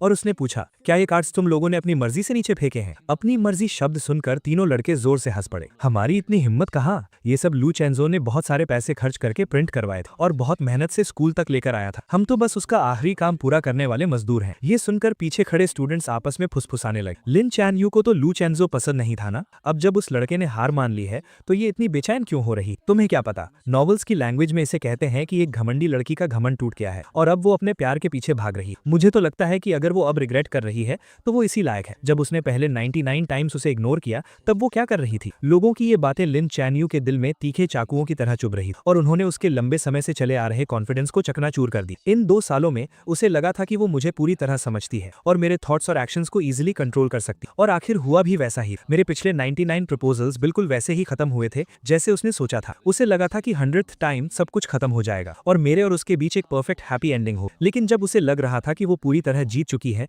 मैंने पूरी दुनिया के सामने उसे सबसे बड़ा झटका दिया। अब वो पहले की तरह शांत और केयरलेस होने का नाटक नहीं कर पा रही। उसकी असलियत सबके सामने आ चुकी। लू चेंजो कहाँ है? प्रेसिडेंट सू ने उसके चेहरे को देखा। उनके होठों पर मजे लेने वाली एक स्माइल आई और उन्होंने हाथ उठाकर चिड़िया के उड़ने का इशारा की। प्रपोजल खत्म हो गया तो जाहिर सी बात है वो उड़ गया। लू चैन यू को लगा कि वो मजाक कर रहा है, लेकिन आखिरी 2 वर्ड सुनकर उसके दिल की धड़कन कुछ सेकंड्स के लिए रुक गई। उड़ गया का मतलब क्या है? अचानक उसके मन में एक बहुत बुरा ख्याल आया। उसने सामने खड़े लड़कों को धक्का दिया और छत की तरफ भागी। छत बिल्कुल खाली थी, वहां कोई नहीं था और सीढ़ियों और एलिवेटर में लोगों की इतनी भीड़ थी कि मेरा नीचे जाना इम्पॉसिबल था। क्या लू चेंजो आज स्कूल नहीं आया था? ये एहसास होते ही वो बुरी तरह घबरा गई और उसे समझ नहीं आ रहा था कि वो क्या करे। सिक्योरिटी गार्ड्स ने आखिरकार मेन बिल्डिंग में फंसी सारी भीड़ को बाहर निकाला। अपनी सहेलियों के सहारे लिन चैन यू नीचे आई। उसने देखा कि 7-8 स्वीपर्स जमीन से वो कार्ड्स साफ कर रहे थे। वो बिना कुछ सोचे नीचे झुकी और एक कार्ड उठाया जिस पर जूतों के निशान छपे थे। अब जब उसने उन वर्ड्स को देखा तो उसकी फीलिंग्स बदल चुकी थी। उसका गुस्सा और हैरानी अब एक कभी ना खत्म होने वाले डर और घबराहट में बदल चुके थे। कुछ नहीं होगा चैन यू, लू चेंजो ने ये सब पक्का उस सस्पेंशन वाले मामले के गुस्से में किया होगा। तुम वापस जाओ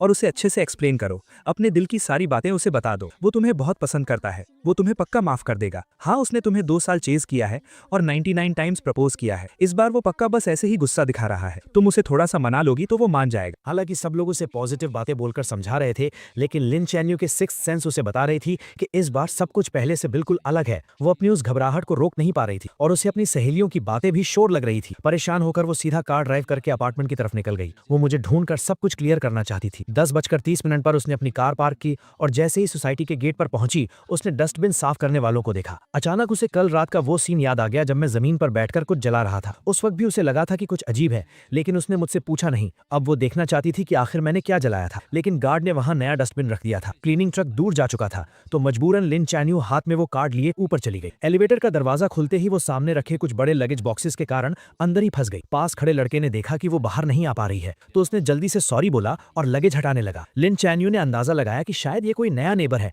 जो पास वाले अपार्टमेंट में शिफ्ट हुआ है, लेकिन जैसे ही वो अपने दरवाजे पर पहुंची उसने देखा कि सामने वाला दरवाजा आधा खुला हुआ था। उसने हाथ उठाकर नॉक किया। अंदर बिल्कुल सन्नाटा था। इस अजीब सन्नाटे की वजह से लिन चैन यू की भौएं सिकुड़ गईं। वो बस दरवाजा खोलकर अंदर देखने ही वाली थी कि पीछे से एक लड़के की आवाज आई, हेलो, मैं 1705 का नया ओनर हूँ, अभी शिफ्ट हुआ हूँ, प्लीज मेरा ख्याल रखिएगा। 1705 सुनकर लिन चैन यू ने बिना सोचे दरवाजे की नेम प्लेट पर देखा। अगले ही पल वो एक मूर्ति की तरह वहीं जम गई। वो लड़का अपना लगेज लाते हुए बहुत एक्साइटमेंट के साथ अपना इंट्रोडक्शन दे रहा था, लेकिन लिन चैन यू ने उसकी एक बात नहीं सुनी। वो अचानक मुड़ी और उसकी नजरें उसके लेफ्ट साइड वाले दरवाजे पर टिक गई। 1705 का डोर नंबर, 1705 का नया ओनर, तो पुराना ओनर कहाँ गया? एजेंट ने बताया कि वो आज सुबह ही शिफ्ट हो गए। क्या आप उन्हें जानती हैं? क्या आप मुझे उनका कॉन्टैक्ट नंबर दे सकती हैं? ऐसा लग रहा था कि उन्हें जाने की बहुत जल्दी थी। उन्होंने इस अपार्टमेंट का प्राइस बहुत कम रखा था तो मैंने जल्दी से इसे खरीद लिया। मैं उन्हें एक बार थैंक यू बोलना चाहता था। इन कुछ शब्दों ने लिन चैन यू का दिमाग सुन कर दिया। काफी देर तक वहीं खड़े रहने के बाद उसे अचानक होश आया। वो साइड हुई और उसने उस आधे खुले दरवाजे को धक्का देकर खोल दिया। रूम पूरी तरह खाली था। कुछ फर्नीचर को छोड़कर वहां कोई भी पर्सनल चीज नहीं थी। वो कमरा एक नए घर की तरह एकदम साफ था। उस लड़के ने लिन चैन यू के पीले पड़ते चेहरे पर ध्यान नहीं दिया और अभी भी दांत दिखाते हुए हंस रहा था। साफ है ना?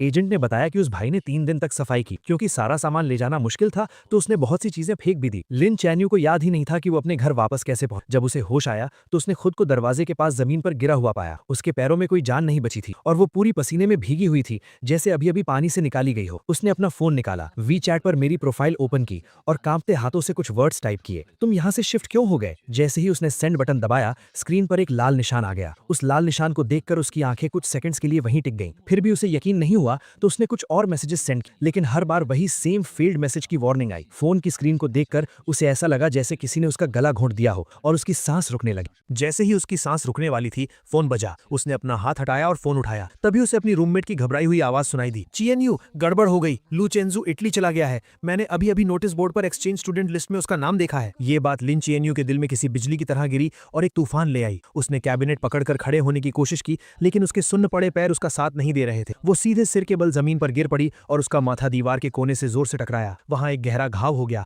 और खून तेजी से बहने लगा। पास गिरे फोन से घबराई हुई आवाजें आ रही। तुम्हें क्या हुआ है? हम अभी आ रहे हैं। लिन चीएनयू के पास अब इन बातों को समझने का टाइम नहीं था। उसने अपना हाथ उठाकर अपने घाव को दबाया। उसे ऐसा लग रहा था जैसे उसके दिमाग को चींटियां कुतर रही हों। वो नसों का दर्द बर्दाश्त से बाहर था।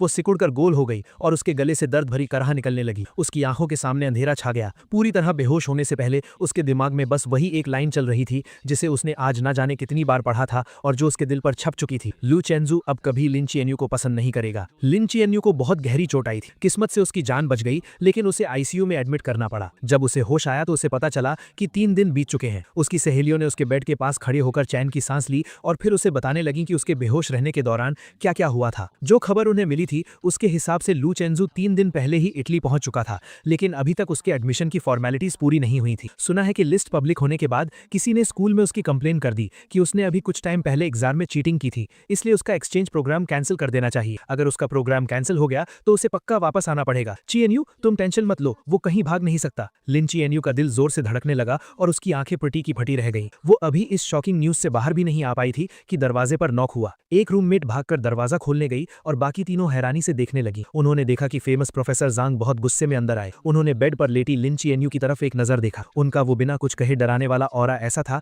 कि कोई उनसे आंख नहीं मिला पा रहा था। तुम ही लिन चीएनयू हो ना? सुना है चेंजू और जू यानचू वाले चीटिंग केस में तुमने ही गवाही दी थी। मुझे तुमसे बात करनी है। ये सुनकर रूममेट्स वहां रुकने की हिम्मत नहीं कर पाई और तुरंत वार्ड से बाहर चली गईं। धीरे धीरे बंद होते दरवाजे को देखते हुए लिन चीएनयू ने हल्का सा अपना सिर उठाया। हाँ, मैंने ही गवाही दी थी। ये जवाब सुनते ही प्रोफेसर जांग का चेहरा गुस्से से लाल हो गया और उन्होंने अपनी आवाज तेज करते हुए कहा, चेंजू ने मुझे बताया कि तुमने झूठी गवाही दी है। इतने बड़े मामले में तुमने झूठ बोलने की हिम्मत कैसे की? क्या तुम्हें पता भी है कि इसका उसके फ्यूचर पर क्या असर पड़ेगा? अगर ऑफिशियल नोटिस आ गया और ऊपर से जो कंट्रोवर्सी तुम्हारे कारण इंटरनेट पर हुई थी उसे मिला दें तो उसकी पूरी जिंदगी तुम्हारे हाथों बर्बाद हो जाएगी। वो तुम्हें पसंद करता है, लेकिन अपने दिल पर हाथ रखकर बताओ, क्या इन 2 सालों में उसने कभी तुम्हारे साथ कुछ बुरा किया है? क्या तुम उससे इतनी नफरत करती हो कि उसे पूरी तरह से बर्बाद करना चाहती हो? अगर तुम्हारे अंदर थोड़ी सी भी इंसानियत बची है तो तुरंत स्कूल एडमिनिस्ट्रेशन के पास जाकर उन्हें सच बताओ। ये बातें सुनकर लिन चीएनयू का दिमाग सुन्न हो गया और उसका दिल घबराहट से तेज धड़कने लगा। उस वक्त वो बस इस बात से गुस्सा थी कि मैंने क्लब पार्टी में उसे चूज नहीं किया था।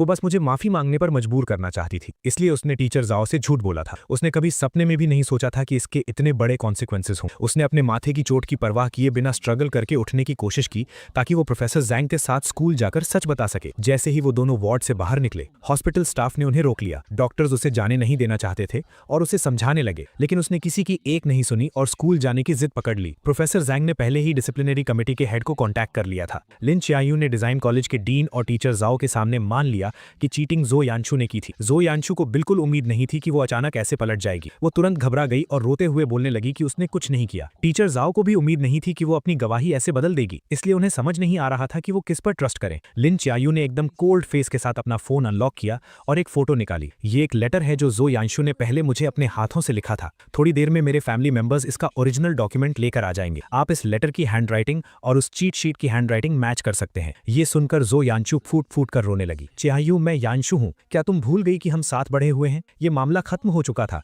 तुम झूठ क्यों बोल रही हो? लिन चीएनयू ने देखा कि इतने सॉलिड प्रूफ के बाद भी वो मुकरने की कोशिश कर रही है। उसकी आंखों में एक गहरी नफरत आ गई। मैंने तुम्हें कभी पसंद नहीं किया। मैं बस पहले एक्टिंग कर रही थी। अब मेरा एक्टिंग करने का मन नहीं है तो जाहिर है कि मैं तुम्हें नहीं बचाऊंगी। अगर तुमने ये किया है तो तुम्हें अपने एक्शंस की रिस्पॉन्सिबिलिटी लेनी होगी। उसके इतना कहते ही लिन फैमिली के लोग वो ओरिजिनल लेटर लेकर आ गए। जब एक एक लेटर मैच किया गया तो ये साफ हो गया कि चीट शीट पर हैंडराइटिंग जो यानचू की ही थी। डिसिप्लिनरी कमेटी ने तुरंत एक मीटिंग बुलाई और पूरे स्कूल में सच अनाउंस करने का फैसला किया। क्योंकि इस इंसिडेंट का बहुत बुरा असर पड़ा था, इसलिए जो यानचू को स्कूल से एक्सपेल कर दिया गया और ये बात उसके परमानेंट रिकॉर्ड में डाल दी गई। जब सब कुछ सेटल हुआ तब तक अंधेरा हो चुका था। लिन चीएनयू दीवार का सहारा लेते हुए बाहर आई और उसने प्रोफेसर जैंग को रोका। प्रोफेसर जैंग, क्या चैंजू को पता है कि यहाँ क्या हुआ? हालांकि मामला पूरी तरह से सॉल्व हो गया था, लेकिन प्रोफेसर जैंग का गुस्सा अभी शांत नहीं हुआ था और वो अभी भी उससे चिढ़े हुए थे। वो लगभग एक्सपेल होने वाला था, तो उसे कैसे नहीं पता होगा? क्या तुम्हारे दिमाग में सच में चोट लग गई है? इस तरह डांट खाने के बाद लिन च्यायू को और भी बुरा लगा, लेकिन वो फिर भी कुछ पूछना चाहती थी। अब जब सब कुछ ठीक हो गया है, तो क्या वो वापस आएगा? ये एक्सचेंज प्रोग्राम पूरे डिजाइन कॉलेज में सिर्फ एक ही था और चैंजू ने इसे अपनी मेहनत से हासिल किया था। वो इटली में 3 साल तक अपनी स्टडीज पूरी करेगा और वापस आने के बाद उसका फ्यूचर बहुत ब्राइट होगा। वो वापस क्यों आएगा? और वैसे भी क्विंगडा में तुम्हारे जैसे लोग हैं, अगर वो वापस नहीं आएगा तो कम से कम उसे तकलीफ तो नहीं सहनी पड़ेगी। अगर मुझे पता होता कि वो इतना अंधा है कि तुम्हारी जैसी लड़की को पसंद करेगा, तो मैंने उसे उसी वक्त समझाया होता कि पार्टनर चुनते वक्त अपनी आंखें खुली रखनी चाहिए। जब मुझे प्रोफेसर जैंग का सब कुछ ठीक होने वाला कॉल आया, मैं बीच पर सन बात ले रहा था। मुझे नहीं पता कि प्रोफेसर ने लिन च्यायू से सच कैसे उगलवाया, लेकिन मैंने उन्हें दिल से थैंक यू कहा। प्रोफेसर जैंग ने मुझे कुछ और एडवाइस दी और फिर अपनी मीटिंग के लिए चले गए। मैंने अपने बगल में रखा जूस पिया और आराम से अपनी बीच चेयर पर लेट गया। 3 दिन पहले मैं इटली पहुंचा था और मेरा प्लान सीधा एडमिशन की फॉर्मेलिटीज पूरी करने का था, लेकिन स्कूल एडमिनिस्ट्रेशन ने वेरिफिकेशन के लिए चाइना कॉल किया और अचानक मुझे बताया कि मेरे एडमिशन में कोई प्रॉब्लम है और अभी प्रोसेस नहीं हो सकता। मैंने अपने रूममेट से पूछा, तब मुझे पता चला कि किसी ने छुपकर मेरी कंप्लेन की है। इसलिए मैंने प्रोफेसर जैंग को कांटेक्ट किया, उन्हें सारी बात बताई और उनसे हेल्प मांगी। हालांकि प्रोफेसर जैंग चिंगडा के बहुत रिस्पेक्ट वाले इंसान हैं, लेकिन मुझे पता था कि इस सिचुएशन को क्लियर करना बहुत मुश्किल होगा और मैं किसी भी तूफान का सामना करने के लिए रेडी था। सच कहूं तो लिन च्यायू से मिलने के बाद से मेरा स्ट्रेस सहने का लेवल बहुत बढ़ गया था। अब जब मैं एक्सपेल होने जैसी बड़ी प्रॉब्लम को फेस कर रहा था, तब भी मैं एकदम चिल था। यहाँ तक कि मैंने रातों रात ही फ्लाइट टिकट बुक की और वेकेशन के लिए बीच पर आ गया। अब जब सब कुछ सॉल्व हो गया था, तो मैं पूरी तरह से रिलैक्स हो गया और सोचने लगा कि वापस जाकर अपने एडमिशन के बचे हुए काम कब पूरे करूं। मैं फ्लाइट सर्च कर ही रहा था कि तभी हॉस्टल ग्रुप चैट पर एक नोटिफिकेशन आया, चेंजू, अभी लिन च्यायू हॉस्टल आई थी और तुम्हारा कॉन्टैक्ट नंबर मांग रही थी। वो कह रही थी कि उसे माफी मांगनी है, लेकिन हम उसके धोखे में नहीं आने वाले, तुम टेंशन मत लो। हमने उसे एक नंबर भी नहीं दिया। तुम्हें नहीं पता वो अभी कितनी कमजोर और बीमार लग रही थी। उसके सिर पर पट्टियां बनी हुई थी। सुना है कि वो पिछले 2 दिन से आईसीयू में थी। सच में कर्मा इज रियल, वो इसी लायक है। इन मजेदार बातों को पढ़कर मेरे दिमाग में तुरंत वो सीन आ गया जब लिन च्यायू मेरा नया नंबर मांग रही होगी और उसे मना कर दिया गया होगा। मेरे होठों पर एक स्माइल आ गई। मैंने ग्रुप में एक बड़ा सा रेड एनवेलप भेजा और लिखा, इन दिनों मेरी हेल्प करने के लिए आप सबका बहुत बहुत थैंक यू। सब कुछ अच्छे से सॉल्व हो गया है। जब ये 3 साल पूरे हो जाएंगे और मैं चाइना वापस आऊंगा, तो मैं आप सबको ट्रीट दूंगा और पर्सनली थैंक यू कहूंगा। मिलान वापस जाने की सबसे अर्ली फ्लाइट बुक करने के बाद मैंने अंगड़ाई ली और खड़ा हो गया। मैं उस सॉफ्ट बीच पर चलते हुए अपने होटल की तरफ जाने लगा। इस बार एडमिशन का प्रोसेस एकदम स्मूथली हो गया, कोई प्रॉब्लम नहीं। मैंने अपने हाथ में ऑफिशियल स्टैंप लगे डॉक्यूमेंट्स और अपना नया स्टूडेंट आईडी कार्ड देखा और मेरे चेहरे पर एक सेटिस्फैक्शन वाली स्माइल आ गई। क्या आप हॉस्टल में रहेंगे या अपना अपार्टमेंट ढूंढेंगे? मैंने पहले ही एक अपार्टमेंट ढूंढ लिया है। मुझे इंटरनेशनल स्टूडेंट्स वाले क्राउडेड हॉस्टल्स में रहना पसंद नहीं है, इसलिए मैंने आने से पहले ही स्कूल के पास एक छोटा सा अपार्टमेंट खरीद लिया था। मैं तुरंत अपना लगेज लेकर वहां चला गया। वहां पहुंचने के बाद मैंने अपने सामने सीढ़ियां देखी और अपने भारी सूटकेस को उठाने की कोशिश की और एक लंबी सांस ली। मैं सोच ही रहा था कि क्या मुझे पैसे देकर किसी से हेल्प लेनी चाहिए कि तभी एक बहुत ही खूबसूरत लड़की मेरे पास आई। उसने इंग्लिश में मुझसे पूछा कि क्या मुझे हेल्प चाहिए। मैंने जल्दी से सिर हिलाकर हाँ कर दी। उस खूबसूरत लड़की ने मेरा लगेज उठाने में हेल्प की और हम सीढ़ियां चढ़ने लगे। रास्ते भर हम बातें करते रहे। अपार्टमेंट के दरवाजे तक पहुंचते पहुंचते हमने एक दूसरे को इंट्रोड्यूस भी कर दिया था। मैंने थोड़ा झुककर उसे थैंक यू कहा, लेकिन उसने अपनी लाल हो चुकी हथेलियां दिखाई और मजाक करते हुए बोली, मैंने तुम्हारी हेल्प की है, क्या सिर्फ एक थैंक यू काफी होगा? अगर तुम्हें प्रॉब्लम ना हो तो क्या तुम मुझे अपना बिजनेस कार्ड दे सकते हो? ये सुनकर मैं एक पल के लिए हैरान रह गया, लेकिन जल्द ही समझ गया कि मैंने अपनी पॉकेट्स में बहुत ढूंढा, लेकिन मुझे कोई कार्ड नहीं मिला। मैंने बहुत सॉरी फील करते हुए कहा, सॉरी मेरे पास कार्ड नहीं है। तभी उसने पता नहीं कहां से एक पेन निकाला और अपना हाथ मेरे सामने कर दिया। प्लीज अपना फोन नंबर मेरे हाथ पर लिख दो। मैं कुछ सेकंड्स के लिए झिझका, लेकिन फिर मैंने पेन लिया और उसके हाथ पर अपना नंबर लिख दिया। नए अपार्टमेंट में शिफ्ट होने के बाद मैं कई दिनों तक बिजी रहा और आखिरकार मैंने घर को अच्छे से सेट कर लिया। रात को मुझे एक मैसेज मिला कि इस बैच के सभी इंटरनेशनल एक्सचेंज स्टूडेंट्स की रिपोर्टिंग पूरी हो चुकी है और कल ऑडिटोरियम में एक वेलकम सेरेमनी होगी। मैंने टाइम नोट कर लिया और अगले दिन सुबह जल्दी घर से निकल गया। इन कुछ दिनों में जब भी मुझे फ्री टाइम मिलता था, मैं स्कूल में घूमता था, लेकिन स्कूल बहुत बड़ा था और सारी बिल्डिंग्स एक जैसी ही दिखती थी, इसलिए मैं रास्ता भूल गया। टाइम होने ही वाला था और मैं किसी से रास्ता पूछने ही वाला था कि अचानक मेरा फोन बज उठा। एक अननोन नंबर था। कुछ सेकंड सोचने के बाद मैंने पिक कर ली। मुझे एक बहुत ही जानी पहचानी आवाज सुनाई दी, लेकिन मैं याद नहीं कर पा रहा था कि ये किसकी आवाज है। मैं अभी कंफ्यूज ही था कि अचानक पीछे से किसी ने मेरे कंधे पर हाथ रखा। मैंने पीछे मुड़कर देखा तो वो सिल्विया थी, वही खूबसूरत लड़की जिसने कुछ दिन पहले मेरी हेल्प की। वो स्माइल करते हुए मुझे हाय कह रही थी और उसका फोन अभी भी उसके कान पर था। तब मुझे समझ आया कि ये उसका नंबर था। मेरे चेहरे पर एक सरप्राइज भरा एक्सप्रेशन रिएक्शन आ गया। हम दोनों एक साथ हंस पड़े। तुम कहाँ खोए हुए हो? मैंने सच सच बता दिया कि मैं रास्ता भटक गया हूँ। ऑडिटोरियम का नाम सुनकर उसने तुरंत कहा कि उसे भी वहीं जाना है और वो मुझे रास्ता दिखा सकती है। मैं भी वहीं जा रही हूँ, चलो मैं तुम्हें ले चलती हूँ। मुझे उस पर कोई शक नहीं हुआ। हम दोनों एक भूल भुलैया जैसे कॉलेज कैंपस में घूमते हुए हंसते बोलते जा रहे थे। करीब 10 मिनट चलने के बाद सिल्विया ने सामने वाली बिल्डिंग की तरफ इशारा करते हुए कहा, हम पहुंच गए। मैंने अपना फोन निकालकर चेक किया और वो बिल्डिंग बिल्कुल वैसी ही लग रही थी जैसी एलुमनाई ने फोटो में भेजी थी। मैंने जल्दी से हाथ हिलाकर सिल्विया को थैंक यू कहा। ये वेलकम सेरेमनी 2 घंटे तक चली। जब मैं ऑडिटोरियम से बाहर आया तो मेरी कमर दर्द करने लगी। मैं सोच ही रहा था कि लंच कहाँ करूं, तभी अचानक मेरे सामने कोई आ गया। सिल्विया ने स्माइल करते हुए मुझे हाय कहा और मेरे लंच प्लान के बारे में पूछा। मैं खुद इस बात को लेकर परेशान था। उसने मेरी परेशानी समझ ली और एक रेस्टोरेंट सजेस्ट करते हुए मुझे साथ चलने के लिए इनवाइट किया। मैं मान गया और उसके साथ स्कूल से बाहर निकल गया। जब हम रेस्टोरेंट के दरवाजे पर पहुंचे तब मैंने देखा कि ये एक चाइनीज रेस्टोरेंट है। मेरी आंखों में थोड़ी हैरानी दिखी। क्या तुम मुझे चाइनीज फूड खिलाना चाहती हो? क्या तुम्हें ये खाना पसंद आएगा? मैंने सुना है कि तुम लोगों को यहाँ का खाना जल्दी सूट नहीं करता। मैं चाहती थी कि आज हमारा लंच बहुत अच्छा रहे और मैं भी चाइनीज फूड ट्राई करना चाहती थी, इसलिए मैंने ये रेस्टोरेंट सेलेक्ट किया। मुझे उम्मीद नहीं थी कि वो इतनी केयरिंग होगी, इसलिए मैं उसकी बात टालना नहीं चाहता था। तो ठीक है, यही रेस्टोरेंट सही रहेगा। मैं भी यहाँ का होस्ट ही हूँ, तो ये मील मेरी तरफ से होगा। मुझे उम्मीद है कि तुम्हारा पहला चाइनीज फूड एक्सपीरियंस बहुत अच्छा रहे। हम बातें करते हुए रेस्टोरेंट के अंदर गए और एक सीट ढूंढकर बैठ गए। सिल्विया के चीयरफुल और पुनाइट नेचर की वजह से हमारा लंच बहुत मजेदार रहा। हमने ईस्ट और वेस्ट के कल्चर डिफरेंसेस के बारे में बात और स्कूल में होने वाली मजेदार चीजों पर डिस्कस किया। हम बहुत जल्दी अच्छे दोस्त बन गए। लंच के बाद सिल्विया मुझे मेरे अपार्टमेंट तक छोड़ने आई। जाते वक्त उसके चेहरे पर एक उदासी सी। क्या मैं तुम्हें इस वीकेंड एक आफ्टरनून टी के लिए इनवाइट कर सकती हूँ? वीकेंड पर मौसम बहुत अच्छा था, इसलिए मैं खुशी खुशी चला गया और सिल्विया के साथ एक गार्डन कैफे में बैठकर बातें करने लगा। झील के पास से सफेद कबूतरों का एक झुंड उड़ता हुआ आया और एक पंख धीरे से मेरे सिर पर आ गिरा। सिल्विया ने देखा और हंसते हुए उसे हटाने के लिए खड़ी हुई। हम दोनों एक दूसरे के बहुत करीब और दूर से देखने पर ऐसा लग रहा था जैसे हम बहुत क्लोज हों। मैंने अपनी हंसती हुई आंखें ऊपर की और कहा,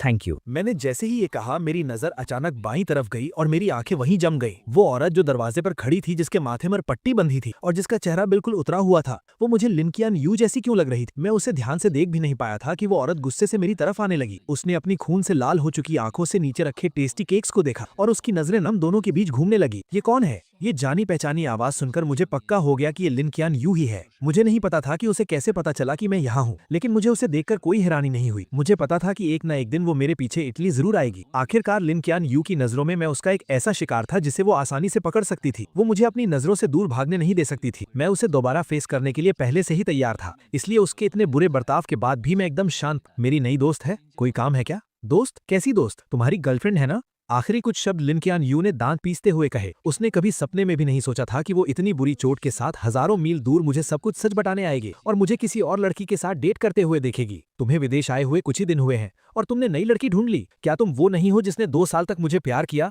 और 99 टाइम्स रिजेक्ट होने के बाद भी हार नहीं मानी? क्या ये तय नहीं हुआ था कि 100 टाइम हम साथ होंगे? वो अपनी बात से क्यों मुकर गया? तुमने अपने वादे तोड़ दिए। मैंने उसे कुछ भी बोलने का मौका नहीं दिया। पुरानी बातें दोबारा छेड़ने का कोई फायदा नहीं है। तुम्हारे पीछे भागना सच में कोई इज्जत की बात नहीं थी। अगर मैं भूल गया तो क्या हुआ? क्या मुझे भूल नहीं जाना चाहिए था? तुम्हारे पास इस खूबसूरत चेहरे के अलावा और कुछ भी नहीं है। अब मुझे तुम में कोई इंटरेस्ट नहीं है और मैं कुछ नया ट्राई करना चाहता हूँ। क्या इसके लिए भी मुझे तुमसे परमिशन लेनी पड़ेगी? मेरी इन बातों ने लिन कियान यू की बोलती बंद कर दी। वो मुझे हैरानी से देखने लगी। उसकी आंखों में सिर्फ शक था। चेंसू, इन कुछ दिनों में तुम्हारे साथ क्या हुआ है? हमने तो तय किया था ना। इन दिनों मेरी लाइफ बहुत अच्छी चल रही है। मैं अच्छा खा रहा हूँ, पी रहा हूँ, अच्छी नींद ले रहा हूँ और तुम्हारी मेहरबानी से मेरे पास घूमने का भी टाइम है। लेकिन तुम्हारे अचानक आ जाने से मुझे बहुत गुस्सा आ रहा है। अगर तुम्हें मेरी बात समझ आ रही है तो प्लीज इस कैफे से बाहर चली जाओ। सच कहूं तो तुम मेरी और इस ब्यूटीफुल लेडी की डेट खराब कर रही हो। ये कहते वक्त मेरा टोन एकदम हल्का था, जैसे मैं जो कह रहा हूं वो बिल्कुल नॉर्मल बात हो। मेरे इस कोल्ड एटीट्यूड को देखकर लिन कियान यू का पहले से उतरा हुआ चेहरा और भी सफेद पड़ गया। तब जाकर उसे एहसास हुआ कि अब सच में सब कुछ उसके कंट्रोल से बाहर जा चुका है। पहले मुझसे गलती हुई थी। मुझे तुम्हारी फीलिंग्स के साथ नहीं खेलना चाहिए था। आई एम सॉरी चेंसू, प्लीज मुझे माफ कर दो। क्या तुम मुझे एक और मौका नहीं दे सकते? उसके कांपते हुए हाथों को देखकर मैंने अपनी भौहें उठाई और ताना मारते हुए कहा, मैं स्कूल ब्यूटी की माफी डिजर्व नहीं करता। तुम टेंशन मत लो, अब से हम दोनों एक दूसरे के लिए अजनबी हैं। तुम्हें अब डरने की जरूरत नहीं है कि मैं तुम्हारे पीछे भागूंगा। मेरी आंखों में ये डिटर्मिनेशन देखकर लिन कियान यू समझ गई कि मैं मजाक नहीं कर रहा हूँ। वो बहुत घबरा गई और उसने अनजाने में ही मेरा हाथ इतनी जोर से पकड़ा कि मेरे चेहरे पर सिकन आ गई। सिल्विया को हम दोनों की बातें समझ नहीं आ रही थी। शुरुआत में उसे लगा कि हम बस दोस्त हैं और बात कर रहे हैं, लेकिन जब उसने देखा कि मेरा हाथ लाल हो गया है तो वो जल्दी से खड़ी हुई और मुझे छुड़ाने की कोशिश करने लगी। लिन कियान यू के लिए ये एक खुला चैलेंज जैसा था।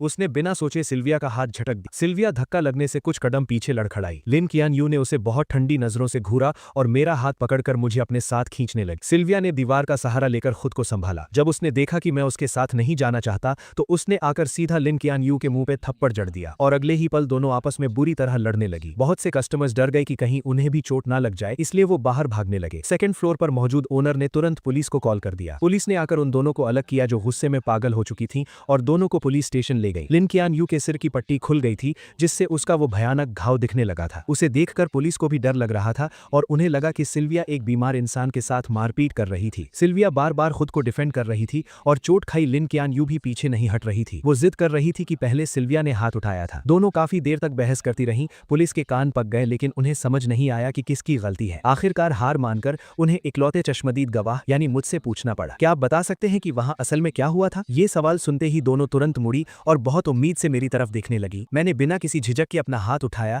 लिन कियान यू की तरफ इशारा किया और कहा, पहले इसी ने उसे धक्का दिया था। ये सुनकर लिन कियान यू वहीं जम गई। उसे यकीन नहीं हो रहा था कि मैं उसके खिलाफ गवाही दूंगा। उसकी आवाज कांप रही थी। मैंने तो बस उसे हल्का सा धक्का दिया था, पहले थप्पड़ उसने मारा था। चेन जो, तुम ऐसा क्यों कर रहे हो? बात यहीं रुक गई। लिन कियान यू के दिमाग की बत्ती जली और उसे एक झटके में समझ आ गया कि मैंने ऐसा क्यों कहा। वो मुझसे बदला ले रहा था। वो चाहता था कि मैं भी बिना किसी गलती के झूठे इल्जाम सहने का दर्द फील करूं। ये बात समझ आने के बाद वो एक शब्द भी नहीं बोल पाई। पुलिस को चाइनीज समझ नहीं आ रही थी तो उन्होंने मुझसे ट्रांसलेट करने को कहा। मैंने सीधा सीधा हमारे रिश्ते से पल्ला झाड़ लिया। मैं सिल्विया के साथ लंच कर रहा था और ये अचानक वहां आकर तमाशा करने लगी। ये मेरी मर्जी के खिलाफ मुझे जबरदस्ती वहां से ले जाना चाहती थी और फिर इसने धक्का दे दिया जिसकी वजह से इन दोनों में लड़ाई शुरू हो गई। लिन कियान यू के दिल में बची हुई आखिरी उम्मीद भी पूरी तरह टूट गई। उसने अपना मुंह खोला और एक बेजान फटी हुई आवाज में पूछा, क्या तुम अब कभी मेरी साइड नहीं लोगे? मैंने तिरछी नजरों से उसे देखा और एक ठंडी स्माइल के साथ कहा, मैं एक सच्चा इंसान हूं, मैं हमेशा सिर्फ सच का साथ दूंगा। लिन कियान यू ने फिर भी हार नहीं मानी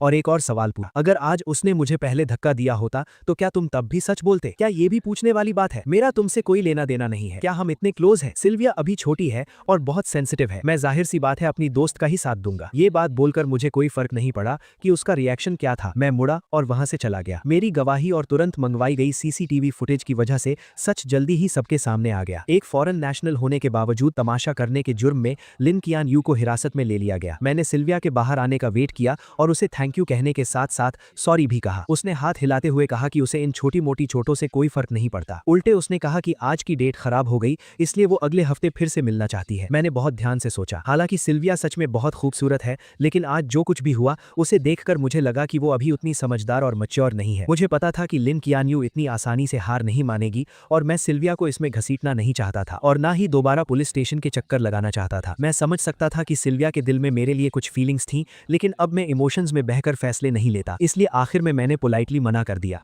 अगले 15-20 दिनों तक मुझे लिन क्वान यू कहीं नहीं दिखी। मेरी लाइफ फिर से ट्रैक पर आ गई। बाद में सिल्विया ने मुझे 2 बार और इनवाइट किया लेकिन मेरे मना करने के बाद हमारा रिश्ता वहीं खत्म हो गया। मुझे इस थोड़े टाइम के कनेक्शन के टूटने का कोई दुख नहीं। इस विदेश में मुझे थोड़ी बहुत कुकिंग आती थी इसीलिए मैं जल्दी ही इंटरनेशनल स्टूडेंट्स के ग्रुप में मिक्स हो गया। जब मैं लिन क्वान यू नाम के इंसान को लगभग भूलने ही वाला वो अचानक फिर वापस आ गई। वो स्कूल में गुलाब और गुब्बारों से भरी एक गाड़ी लेकर आई और मेरा रास्ता रोक लिया। चारों तरफ से लोग हैरानी से देख रहे थे और मुझे समझ नहीं आ रहा था कि मैं क्या कहूं। लिन क्वान यू को मेरे एक्सप्रेशन से कोई फर्क नहीं पड़ा। उसने सीधे अपने दिल की बात कह दी, चेंजो, अगर मैं भी 100 टाइम्स तुम्हें प्रपोज करूं तो क्या तुम मुझे एक और मौका दोगे? अगर मैं कुछ महीने पहले वाला इंसान होता तो ये बातें सुनकर खुशी से रो पड़ता लेकिन अब मुझे कोई फर्क नहीं पड़ा बल्कि ये सुनकर मेरे रोंगटे खड़े हो गए। कितना चीप ड्रामा है और कितने क्रिंजी डायलॉग्स हैं। उस वक्त मुझ पर कौन सा भूत सवार था कि मैंने सबके सामने इतनी बार उसे ऐसे प्रपोज किया था। उन पुरानी बातों को याद करके मुझे दुख नहीं होता बल्कि खुद पर शर्म आती है कि मैंने ये सब कैसे किया। इस वक्त मेरे सामने खड़ी लड़की क्या कह रही थी मैंने एक वर्ड भी नहीं सुना।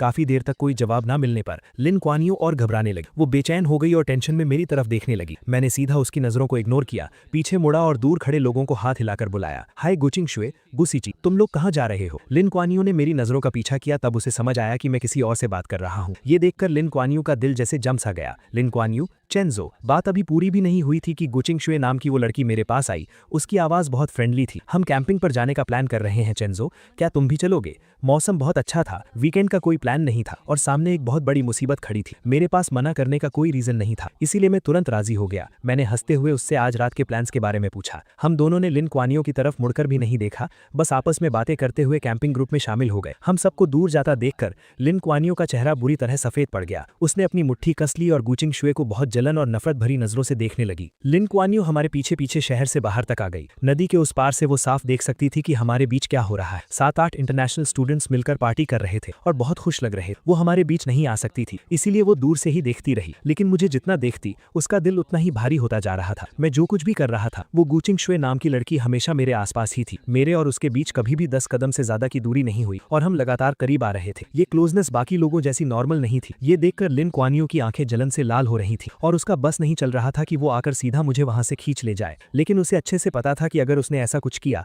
तो मुझे बहुत गुस्सा आएगा। वो नहीं चाहती थी कि हमारा रिश्ता और खराब हो, इसीलिए वो आग में घी डालने वाला कोई काम नहीं कर सकती थी। उसे अपने दिल को जला रही उन सभी फीलिंग्स को दबाना पड़ा और खुद को काम रहने के लिए मनाना पड़ा। उसने लगातार 6 घंटे तक सब कुछ बर्दाश्त किया। धीरे धीरे अंधेरा होने लगा। हमने बॉनफायर जलाई और बहुत मजे से पार्टी कर रहे थे। वहां बहुत शोर था और मुझे इतनी आवाज की आदत नहीं थी, इसलिए मैं ताजी हवा खाने अकेले नदी के पास चला गया। मौका देखकर लिन क्यानियो मेरे पास आ गई। चेंजो, मुझे तुमसे कुछ बात करनी है। आज मेरा मूड बहुत अच्छा था, लेकिन फिर भी मुझे उसे देखकर अच्छा नहीं लग रहा था, इसलिए मेरी टोन थोड़ी रूखी थी। सॉरी, मुझे कुछ नहीं सुनना। ये बोलकर मैं जाने ही वाला था कि लिन क्यानियो घबरा गई। उसने सीधा मेरा हाथ पकड़ लिया। उसकी आंखों में एक रिक्वेस्ट थी, मुझे बस कुछ मिनट्स दे दो। चेंजो, कुछ बातें हैं जो मैं बहुत पहले से कहना चाहती थी। ये सुनकर मैंने आखिरकार सिर उठाकर उसकी तरफ देखा। मेरा एक्सप्रेशन बहुत अजीब था। बहुत पहले से क्या बात? कहीं ये वो बकवास तो नहीं कि तुम्हें मुझसे 2 साल पहले ही लव एट फर्स्ट साइट हो गया था? आखिरी बात कहते हुए मेरी आवाज में एक मजाक उड़ाने वाला टोन था। लिन क्यानियो को लगा जैसे उस पर बिजली गिर गई हो और वो सुन्न पड़ गई। उसने कभी सपने में भी नहीं सोचा था कि वो सीक्रेट जो उसने इतने अच्छे से छुपा कर रखा था वो मेरे मुंह से सुनेगी। मुझे कोई फर्क नहीं पड़ा कि वो कैसा फील कर रही है। मेरे चेहरे पर वो ताने वाली स्माइल और गहरी हो गई। लिन क्यानियो, जरा खुद सोचो, जो तुम बोल रही हो, मेरी बात छोड़ो, क्या कोई और इंसान, यहाँ तक कि तुम खुद भी इस बात पर यकीन करोगी? ऐसा कौन सा वन साइडेड लव है जो 2 साल तक एकदम परफेक्टली छुपाया जा सके? अपनी सेल्फ रिस्पेक्ट और ईगो को सेटिस्फाई करने के लिए अपने क्रश का प्रपोजल 99 टाइम्स सबके सामने कौन रिजेक्ट करता है? और हर मुश्किल और परेशानी के वक्त अपने पसंद के इंसान को बार बार दुश्मनों की साइड में कौन खड़ा करता है? क्या ये प्यार है? मुझे तो लगता है कि ये बहुत गहरी नफरत है। मेरे ये ताने सुनकर लिन क्यानियो का दिमाग सुन्न हो गया। उसने इन सब बातों को डिनाई करने की पूरी कोशिश की, लेकिन आखिर में वो खुद को डिफेंड करने के लिए एक वर्ड नहीं बोल पा। उसके मुंह से बस कुछ बेजान शब्द निकले, नहीं चेंजो, मैं सच में तुम्हें पसंद करती हूँ। मेरे आसपास के सब लोग ये बात जानते हैं, वो सब मेरे लिए गवाही दे सकते हैं। जब मुझे ही ये बात नहीं पता थी तो तुम किसे पसंद करती हो इससे मुझे क्या फर्क पड़ता है? वैसे भी मेरे पर्सपेक्टिव से तुमने शुरू से लेकर आखिर तक सिर्फ जो यानशु को ही पसंद किया है। तुम उसी के पास जाओ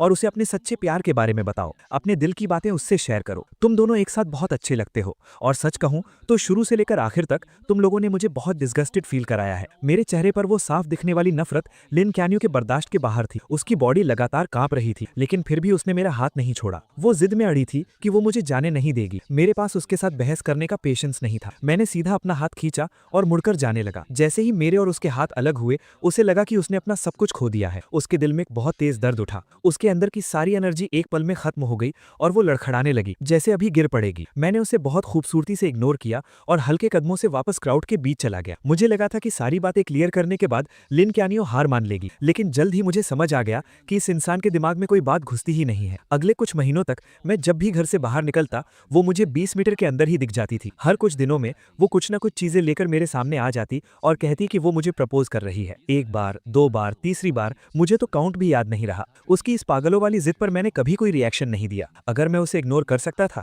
तो इग्नोर कर देता, और जब हद पार हो जाती तो मैं पब्लिक न्यूसेंस के नाम पर उसे वहां से बाहर निकलवा देता। इन सब चीजों की वजह से पूरे स्कूल को लिन क्यानियो नाम के इंसान के बारे में पता चल गया था। सबको पता था कि वो पागलों की तरह मेरे पीछे पड़ी है, इसलिए वो जहां भी जाती लोग उस पर उंगलियां उठाते, लेकिन उसे कोई फर्क नहीं पड़ा। वो बस मेरी ही परछाई बनकर घूमती रही। उसे लगा कि अगर वो कोशिश करती रहेगी तो एक दिन वो मेरा दिल जीत लेगी, लेकिन रियलिटी उसकी सोच से बहुत अलग था। मैं उसके किसी भी एक्शन से इंप्रेस नहीं हुआ, बल्कि मैंने उसके सामने दूसरी लड़कियों के प्रपोजल भी एक्सेप्ट कर ली। लिन क्यानियो के पास सिर्फ बेबस होकर मुझे आसपास की लड़कियों के करीब जाते देखने के अलावा और कोई ऑप्शन नहीं। धीरे धीरे लिन क्यानियो को मुझे हमेशा लड़की लड़कियों से घिरे देखने की आदत पड़ने लगी। उसे मानना ही पड़ा कि मैंने सही कहा था, मैं कभी भी उसकी प्रॉपर्टी नहीं था। बार बार रिजेक्ट होने के बाद वो एकदम सुन्न पड़ चुकी। मैं कितनी भी कड़वी बात कह दूं या उसे कैसी भी नफरत भरी नजर से देखूं, उसे अब दर्द फील होना बंद हो गया। वो गिनती करती रही 1 से लेकर 50 तक। सर्दियां बीत गईं, स्प्रिंग आ गया और फिर अर्ली समर आ गया। उसे लगा कि दिन ऐसे ही शांति से कटते रहेंगे, 50 से 100 तक और शायद 101वीं बार भी। लिन कियानियो ने कभी हार मानने का नहीं सोचा। जब उसे लगने लगा था कि वो सब कुछ नॉर्मल तरीके से हैंडल कर सकती है,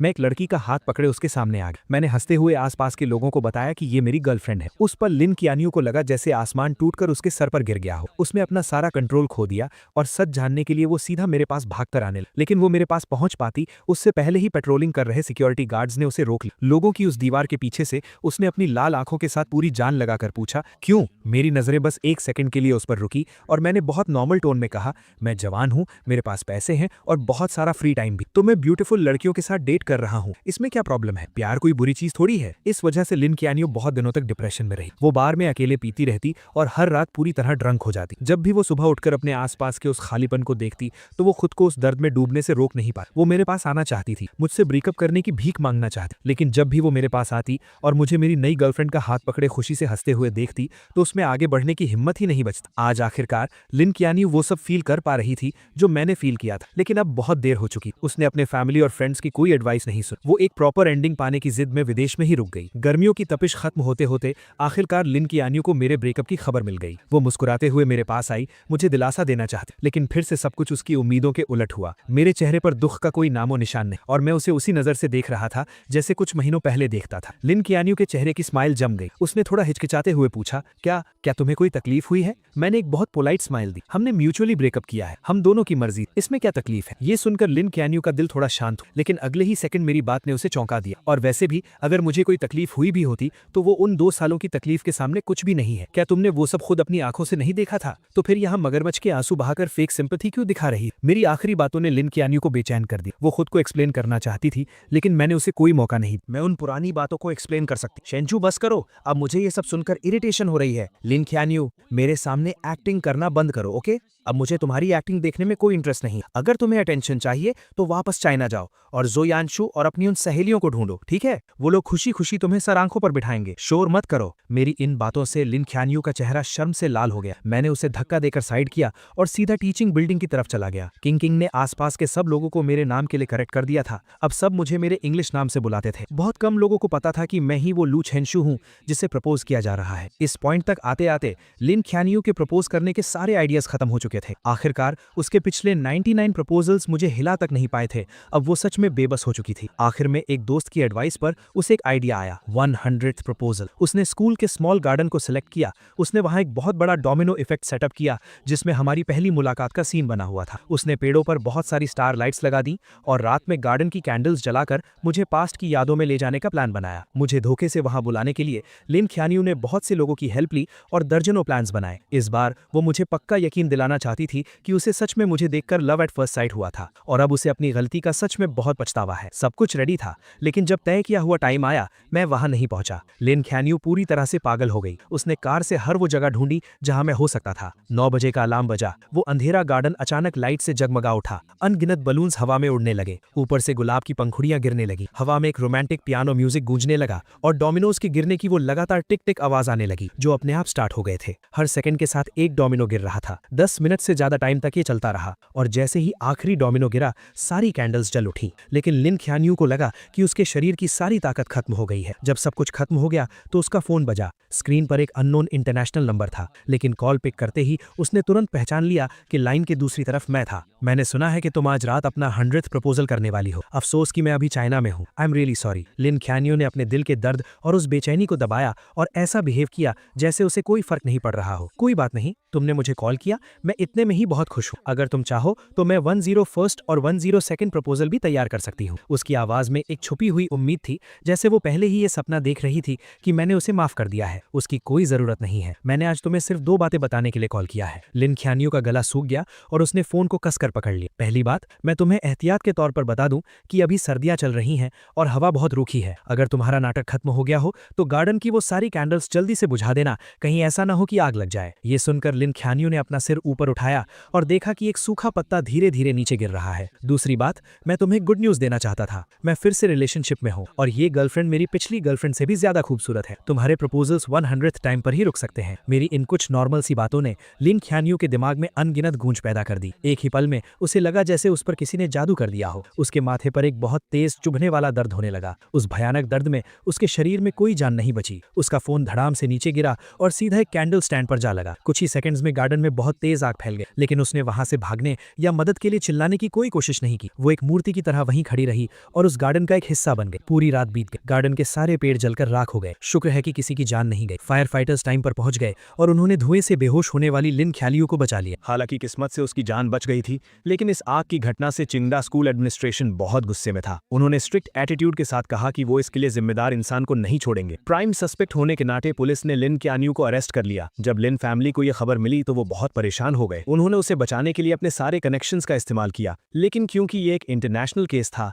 लिन ख्यानियो के लिए बिना सजा के बचना इम्पॉसिबल था। आखिरकार लिन फैमिली को अपनी आधी प्रॉपर्टी कॉम्पनसेशन में देनी पड़ी। तब जाकर चिंगडा एडमिनिस्ट्रेशन शांत हुआ। इस भयानक इंसिडेंट के कारण लिन ख्यानियो को 6 महीने जेल में बिताने पड़े। उसका नाम यूरोप की ब्लैक लिस्ट में भी डाल दिया गया और उसे देश से बाहर निकाल दिया गया। उसे लाइफ टाइम के लिए बैन कर दिया गया था। जेल से बाहर आते ही उसे एयरपोर्ट भेज दिया गया ताकि उसे वापस चाइना डिपोर्ट किया जा सके। आसपास के लोगों को समर क्लोथ्स पहने देखकर लिन ख्यानियो, जो अभी तक एक सपने में खोई हुई थी, उसे आखिरकार होश आया। सर्दियां बीत चुकी थीं, अब गर्मियां आ गई थी। कई महीने गुजर चुके थे, लेकिन वो एक बार भी मुझसे मिलने नहीं आया। ये एहसास होते ही उसके दिल में बहुत सी फीलिंग्स उमड़ पड़ी। उसे समझ नहीं आ रहा था कि वो डिसअपॉइंट थी या अकेलापन फील कर रही थी। अभी बहुत लाइफ बाकी है, दोबारा मिलने का मौका जरूर मिलेगा। लिन ख्यानियो खुद को बस यही दिलासा दे रही थी। लेकिन जैसे ही वो मुड़ी, उसने देखा कि मैं स्ट्रीट क्रॉस करके बाहर आ रहा हूँ और मेरे हाथ में एक खूबसूरत लड़की का हाथ था। अपनी सहेलियों की भेजी फोटोज से वो समझ गई थी कि ये मेरी गर्लफ्रेंड है। मैंने सिर उठाया तो मेरी नजर उस पर पड़ी। मैंने बहुत ही फ्रेंडली तरीके से उसे हाय कहा, जो मैं नॉर्मली नहीं करता था, और फिर मैंने उसे बहुत कॉन्फिडेंस के साथ सच बता दिया। हाय,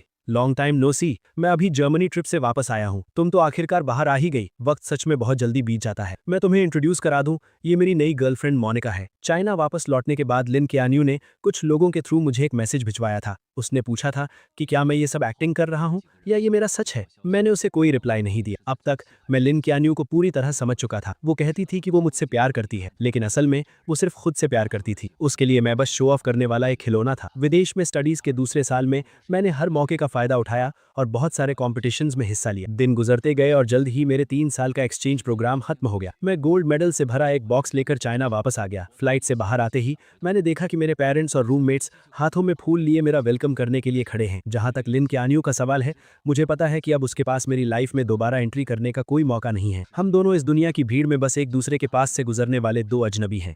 हे दोस्तों, इस वीडियो को देखने के लिए आपका बहुत बहुत शुक्रिया। प्लीज इस वीडियो को लाइक और शेयर जरूर करें। तो प्लीज इस वीडियो को अपना पूरा सपोर्ट दें और ऐसी ही नई नई स्टोरीज के लिए चैनल को अभी सब्सक्राइब कर लें। मिलते हैं अगले वीडियो में।